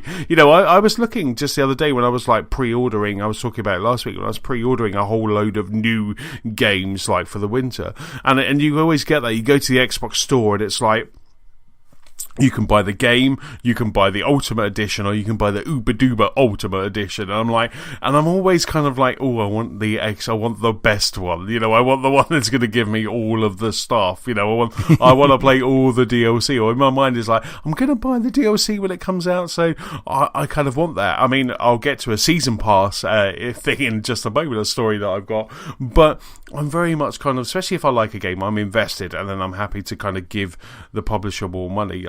I don't like what you were talking about with loot crates, where someone can kind of quickly get to level 50. If someone right now, as I was saying with Destiny, I'm struggling with 270. I'm struggling, but I'm enjoying playing it. I wouldn't want a shortcut that was down there was like, do you want to level up 10 light? It's going to cost you £8. I wouldn't want that because I just feel that just kind of, because like you say, there could be a lot of people that just be like, buy, get it. I'm not keen on that. But I think the worst thing that you were talking about was where if they were like, do you want to level up? You can level up between 1 to 10 levels if you pay $2.99, and then it spins a wheel and it goes, oh, we're going to give you 1 level. Do you want to try again? Your odds are in consecutive times you could do that. And I think, that kind of worries me. I know Overwatch was heavily criticised last year because they gave some really good costumes. It was all very aesthetic, but the costumes were there and people were buying these loot boxes and it was random, so you could just get stuff you've already got rather than this kind of this one that was available just now, or you'd even spend all your in-game currency that you've got and you would spin the wheel and take that risk, and that kind of that leaves a sour taste in my mouth. Yeah, there's so much to it. It's like, if it was only able to be done in-game and it was locked that you couldn't do it by real money, does that make it different? Makes me feel a little bit easier about it. But I can also see the fun in it if I wanted to do it, as an option to do it in a game that's an adult game, say that's an 18, say, so it's not affecting children or influencing kids to gamble. It's kind of my choice, but then you got this vulnerable thing as well. But I might have a go, and I probably would enjoy it because there is a thrill in risk, and not knowing, isn't there? There's a little bit of even when it span round on Forza Horizon 3, you didn't know what you were going to get. I enjoyed that. No. I enjoyed it. So the thrill is there, and I think it's proved by the success of these loot boxes that it does get there and it gets out. I've never been into it, but there's many, many, many, many people that are. Yeah. But it's an interesting debate. I think there's many sides that can be discussed on it. It's not a black and white issue. I think they're probably here to stay for a while until another way of getting extra cash is worked out by publishers. But yeah, maybe the idea of just putting a little bit of regulation over it. Yes. Might be something worth doing. So if anybody's interested anyway, I'll stick the address to the petition in the show notes. I signed it. I'd be interested in it getting debated in Parliament. I signed it the other day. It was at 2,000 when I saw it, like last night or the night before. I just had a look now. It's at 7,500. Wow. So it's gone up a little bit. It's actually going up. It's gone up by about 10 while we've been talking, actually. Wow. I think. So it might hit 10,000. You never know. This might be a gaming issue that actually gets discussed in Parliament. So we'll see. As I'm signed up, I think I'll get emailed as the result. So I'll keep us posted in the future. Oh, that's really cool. We'll see how it goes. But rather than just moaning about it, I hate loot crates or whatever, I just thought it was interesting to just have a chat about it, and it is interesting. Absolutely. I mean, like I say, I think my closing comments is that I enjoy the kind of the aesthetics of a loot crate where you're in game and you've earned it, or you've got to the end of a Destiny raid. You do a public mission and the loot box appears. I'm not paying any money for it. I've just earned that. There is that thrill of getting that. But where I do draw the line is spending money for a random result. And you've got no idea of the odds of. Yes, yeah. I mean, I'm happy to spend in-game currency that I've amassed. Did that in Borderlands, done that in lots of other games. And you kind of spend it, I've already got that. Oh, I don't need that. Yeah. I'm happy to do that, but I would never. Because that's all part of the game. I suppose you could argue that that's still maybe kind of gambling. I don't know. I don't want to get that that deep in there. But I just don't think I would ever kind of go, I'm going to give you X amount of my money for a randomness. I think that's kind of where I would draw the line. Yeah, absolutely. And when I think the best example I can get, because you said something that really sort of I felt good about then. It was like that thrill you get when you do it. And I think the best example I've got, we mentioned it before, Diablo 3. When I played that, and you're just killing things. Essentially, it's just shoot and loot all the time, and it never ceased to be exciting getting new stuff. Yeah, all the way through that game, and I loved it. So there's definitely something there because it's a game in itself. So you could see, but then when you add money to it, it just gets a little bit more complex. But there's definitely a thrill in it because, it's exciting. Absolutely. I mean, that's what Vegas is built on. That excitement of we've got that fundamental thing built into us, haven't we? That absolutely. We love that ball spinning round. Where's it going to land? Exactly. Nicola loves slot machines. When we've been to Vegas, she's absolutely she loves it. She turns into a very placid person, into like a kind of just give me money. I want to go on the slots. She enjoys Wheel of Fortune, and just as they bring her free beer, and she just absolutely loves it. That's her happy place. There is that excitement, and she's there. She is paying money to that random pay and reward, but I think that's a lot different. Vegas is a lot different to gaming, but maybe we should see them in the same light because they definitely are gambling. And as I said before, just to kind of harp back on that comment, if you are a parental gamer and you're worried about your son or your daughter kind of maybe gets enticed by this because maybe their friends are doing it, then you can lock your consoles down. You just need to kind of make sure that you are running a parental account and they're running a child account, and you can do that. You can lock that down. I'll see if I can find the links. I don't know if PlayStation does it, but I'll see if I can find the links. I've got one from Microsoft in front of me, but there are ways that you can kind of help against that as well. Yeah, I mean, I don't know whether Microsoft have implemented this just all of a sudden, or Claire's changed something on the Xbox, but since creating Sam a little account, not a paid-for account on the Xbox, I get an email once a month about what he's been up to on it. Yeah.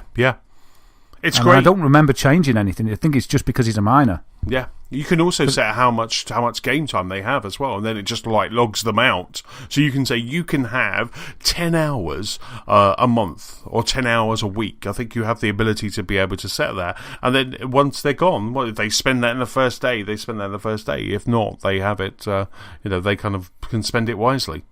I think what I'm going to do is I'm going to say he gets 10 hours. But after that, if he gives me £5, it's like a loot box. Maybe you'll give him some time. Yeah, there's 1 to 10 hours in the loot box, and you never know what you're going to get. You'll just make this noise like, Sam, you've got 20 minutes. It's like, I gave you a £5 for that. If I want to do something that's going to take a while, it's like, you've got 2 hours. It's like, yes, I love this loot crate system. Hey, give us your money. Yes. Cheating, then you'll make 3.6 billion from Sam. Oh, wow. That's coming out of your pocket in the first place. Yeah. So the next piece of news, it kind of is like a classic Thomas segue into the next. You can imagine James going, "It's not a segue if you're talking about it." But Marvel, Lego Marvel Superheroes, the new game from Lego, which is coming out later this year. I can't wait. I've actually ordered the Gold Edition, so I get the season pass for free. But they gave us details of the season pass. Over the weekend, we had the New York Comic Con, and during the New York Comic Con, they gave details of this season pass. Now, if you don't buy the Gold Edition, either on disc or download, then the season pass will cost you $14.99. And so for your $14.99, there's a great image that basically shows what you're going to get for $14.99. On top of the story, obviously you get all of that, but $14.99 you get some extra level packs. So you get Guardians of the Galaxy Volume 2 level pack. You get the Black Panther, which is an upcoming Marvel Cinematic Universe film that's coming out. You get Avengers Infinity War, again, to tie in with the movie. Ant-Man and Wasp, again, to tie in with the movie. These guys are doing well. They are milking me. If I didn't already have the Gold Edition, I would be buying all of these. Cloak and Dagger, which is the new Cloak and Dagger, is another TV show that's going to be, it's kind of on the same vein as Agents of S.H.I.E.L.D. and Agent Carter and all of that sort of stuff. So Cloak and Dagger is a fantastic comic book, and also Runaways as well. So all of those level packs were coming as part of the season pass. On top of that, you also get Agents of Atlantis, Champions, Out of Time, and classic Guardians of the Galaxy character packs as well. So you get level packs, 6 level packs, and 4 character packs for your season pass. So I quite like this. I like the fact that they're kind of like telling you what you've got, because there's nothing worse than kind of jumping blind into a season pass. Maybe what I did, but like actually kind of buy. When you kind of get a game and you buy the game and they go, "Oh, do you want to buy the season pass straight away?" Then that, for me, I just bought the Gold Edition because we love Lego games and I love Marvel, but when you don't know, like maybe Star Wars Battlefront a couple of years ago, where they were like, buy the season pass, but we're not telling you what's on there yet, TBA. That sort of stuff. Yeah, exactly. So I quite like that they've come out, and so they will be adding to there's already 60 characters in the game. They're going to be adding to those and adding more levels, level packs as well. So that's and that's all coming, I think, November 17th to Xbox One, Switch, PlayStation 4 and PC. Wow. I wonder if it's enhanced for X. Oh, I'd love to, because as can they get any shinier? Well, yeah, can Lego get any shinier? As they've kind of got better and better, and these are probably still coming out for like 360 maybe as well, but as they've got better and better, you can, as the kind of the next gen has progressed, the Lego games have just been getting more and more shiny. And I love will they hit critical shiny mass? 4K HDR Lego games. Can't get any shinier than that until 8K comes out. So I'm very excited about this, because like I say, it just ties in with all the big movies for next year, which is Infinity War, Black Panther, and Ant-Man and Wasp as well. So we've got some big movies coming next year for the Marvel Cinematic Universe, and you'll be playing them in Lego Marvel Heroes. Excellent. Superb. That's it from me. Next week's news is with you. It is. So, analyst agrees that the Xbox One X, while not cheap, is good value. Woohoo. So that'll put all our minds at rest that have put our money on the line here. So who is this guy? It's Lewis Ward. Thanks, analyst. He works in International Data Corporation, IDC. Thanks, analyst. Thanks, analyst. I haven't been sleeping. I bet nobody else has been sleeping that are gambling on the loot box of the Xbox One X being any good. So he had an interview with Games TM, and they were chatting a lot about the Xbox One X. But he had this to say. He said that basically on the rivalry between PS4 Pro and Xbox One X, he said the Xbox One X won't be enough for Microsoft to catch up. It should give PS4 Pro a run for its money, though, in 2018 in the US and the United Kingdom. However, I'm projecting that about 4 million Xbox One X consoles shipped from Q4 2017 through to the end of 2018, and about 5 million PS4 Pro consoles be shipped in that same time frame. Right. So that's quite a close race that he's predicting there. He also said that regarding the hardware, he said, and regarding Microsoft and the hardware that they're using for the Xbox One X, they may well be losing money on the hardware out of the gate. Our component teardown suggested a retail price of at least $600.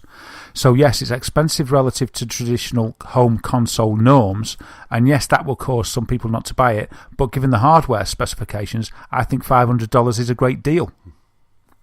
So it's interesting that their teardown of it brings it higher than the cost they're selling it for. Yeah, that's really cool. Know, the Xbox One was a $500 console when it came out. But I'm sure that Microsoft and Sony probably do make a loss on these consoles, because it's all about the games, isn't it? It's all about the attach rate of games. You buy. I thought they were always subsidised, and the console was subsidised, and then they made it up on the games, like just getting the Trojan horse in your house, if you like. Yes. And then they make the money on the games. I thought the same as well. Yeah.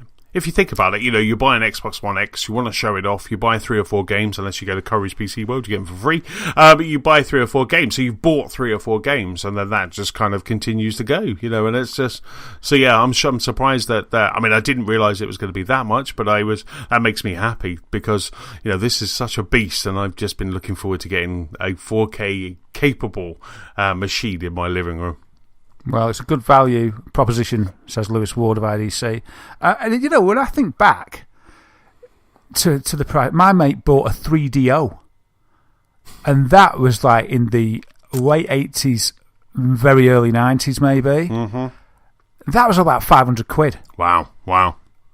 And, not many people got them. But that was on the market, had Road Rash on it. I think that was one of the cool games, and it had Street Fighter on it as well, which was amazing. He used to get like some good consoles. There's a lot of money. There's a lot of money for that machine. The Neo Geo was a lot of money.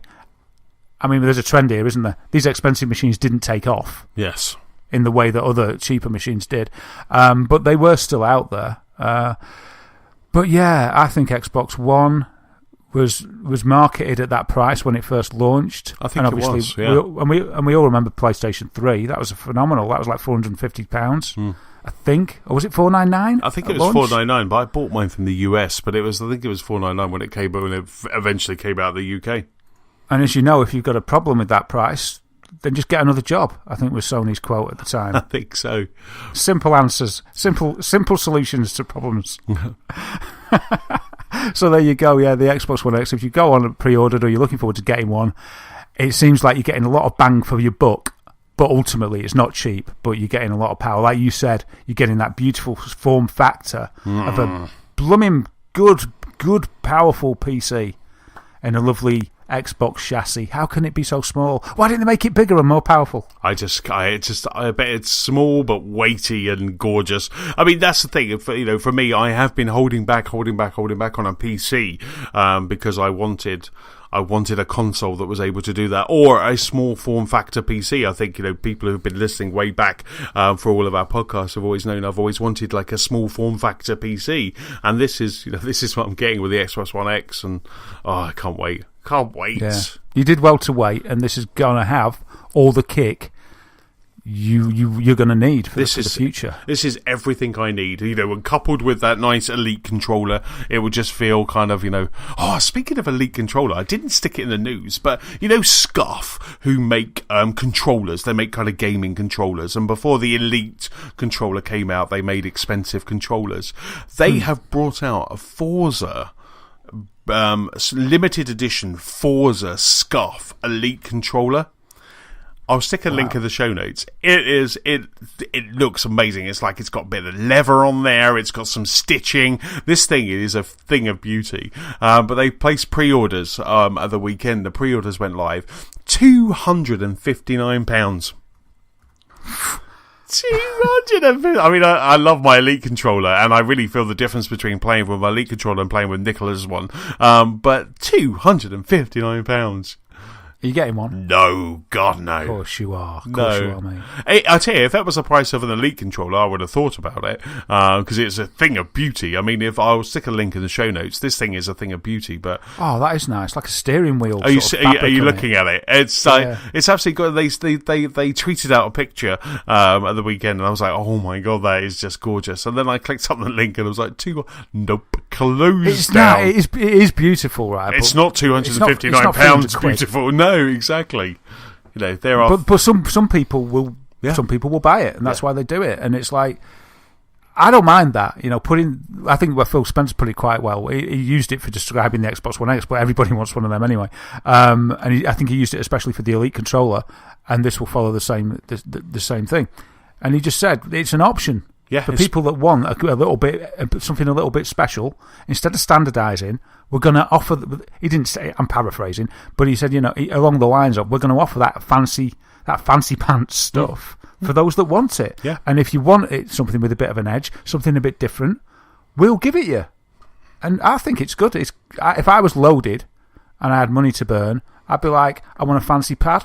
I might get it. But I'm not, so I won't. But I like that there's an option. I'm happy with that. Yes, I mean, I must admit, some of the joypads that have come out from Microsoft of recent have been absolutely gorgeous. Sometimes I'm very tempted to buy one, and I just remember my Elite controller, and I love it. So, but I could imagine me having some kind of frame or some kind of display in my house with like different controllers that I've never Evolution used. Of controllers. Yeah. I mean, there's rumours that they're going to remake the Duke controller, which was the original Xbox controller. If that happens, I want one of those, because I have big shovel hands, and I want one of those, that will work with an Xbox One, backwards compatible and stuff. And I just, that would be amazing. But anyway, Enough of this controller shenanigans. That's about it. Big thank you very much for listening to this episode. Don't forget, you can keep up with us at gamersoflostspark.com. You can also find us on Facebook, on Twitter, we're at LostSparkPod. You can find us on YouTube and Gamers of Lost Spark PS4 community and the Xbox One Club. Daz, where can people find you online? Yeah, you can get me as Wythermator on PS4, Xbox One and Switch. Dazza Gamer on YouTube and at Daz Whittam on Twitter. Awesome. For me, I am Chessman on Xbox Live and Nintendo Switch, PS-Chessman on the PlayStation Network, and Chessman UK on Twitter. Don't forget, if you have any feedback, please send it to our email address. That's feedback@gameslostspot.com. And that's it. We'll catch up with you guys next week. See you next week, guys. Went a bit hyper at the end there. Bye. Bye.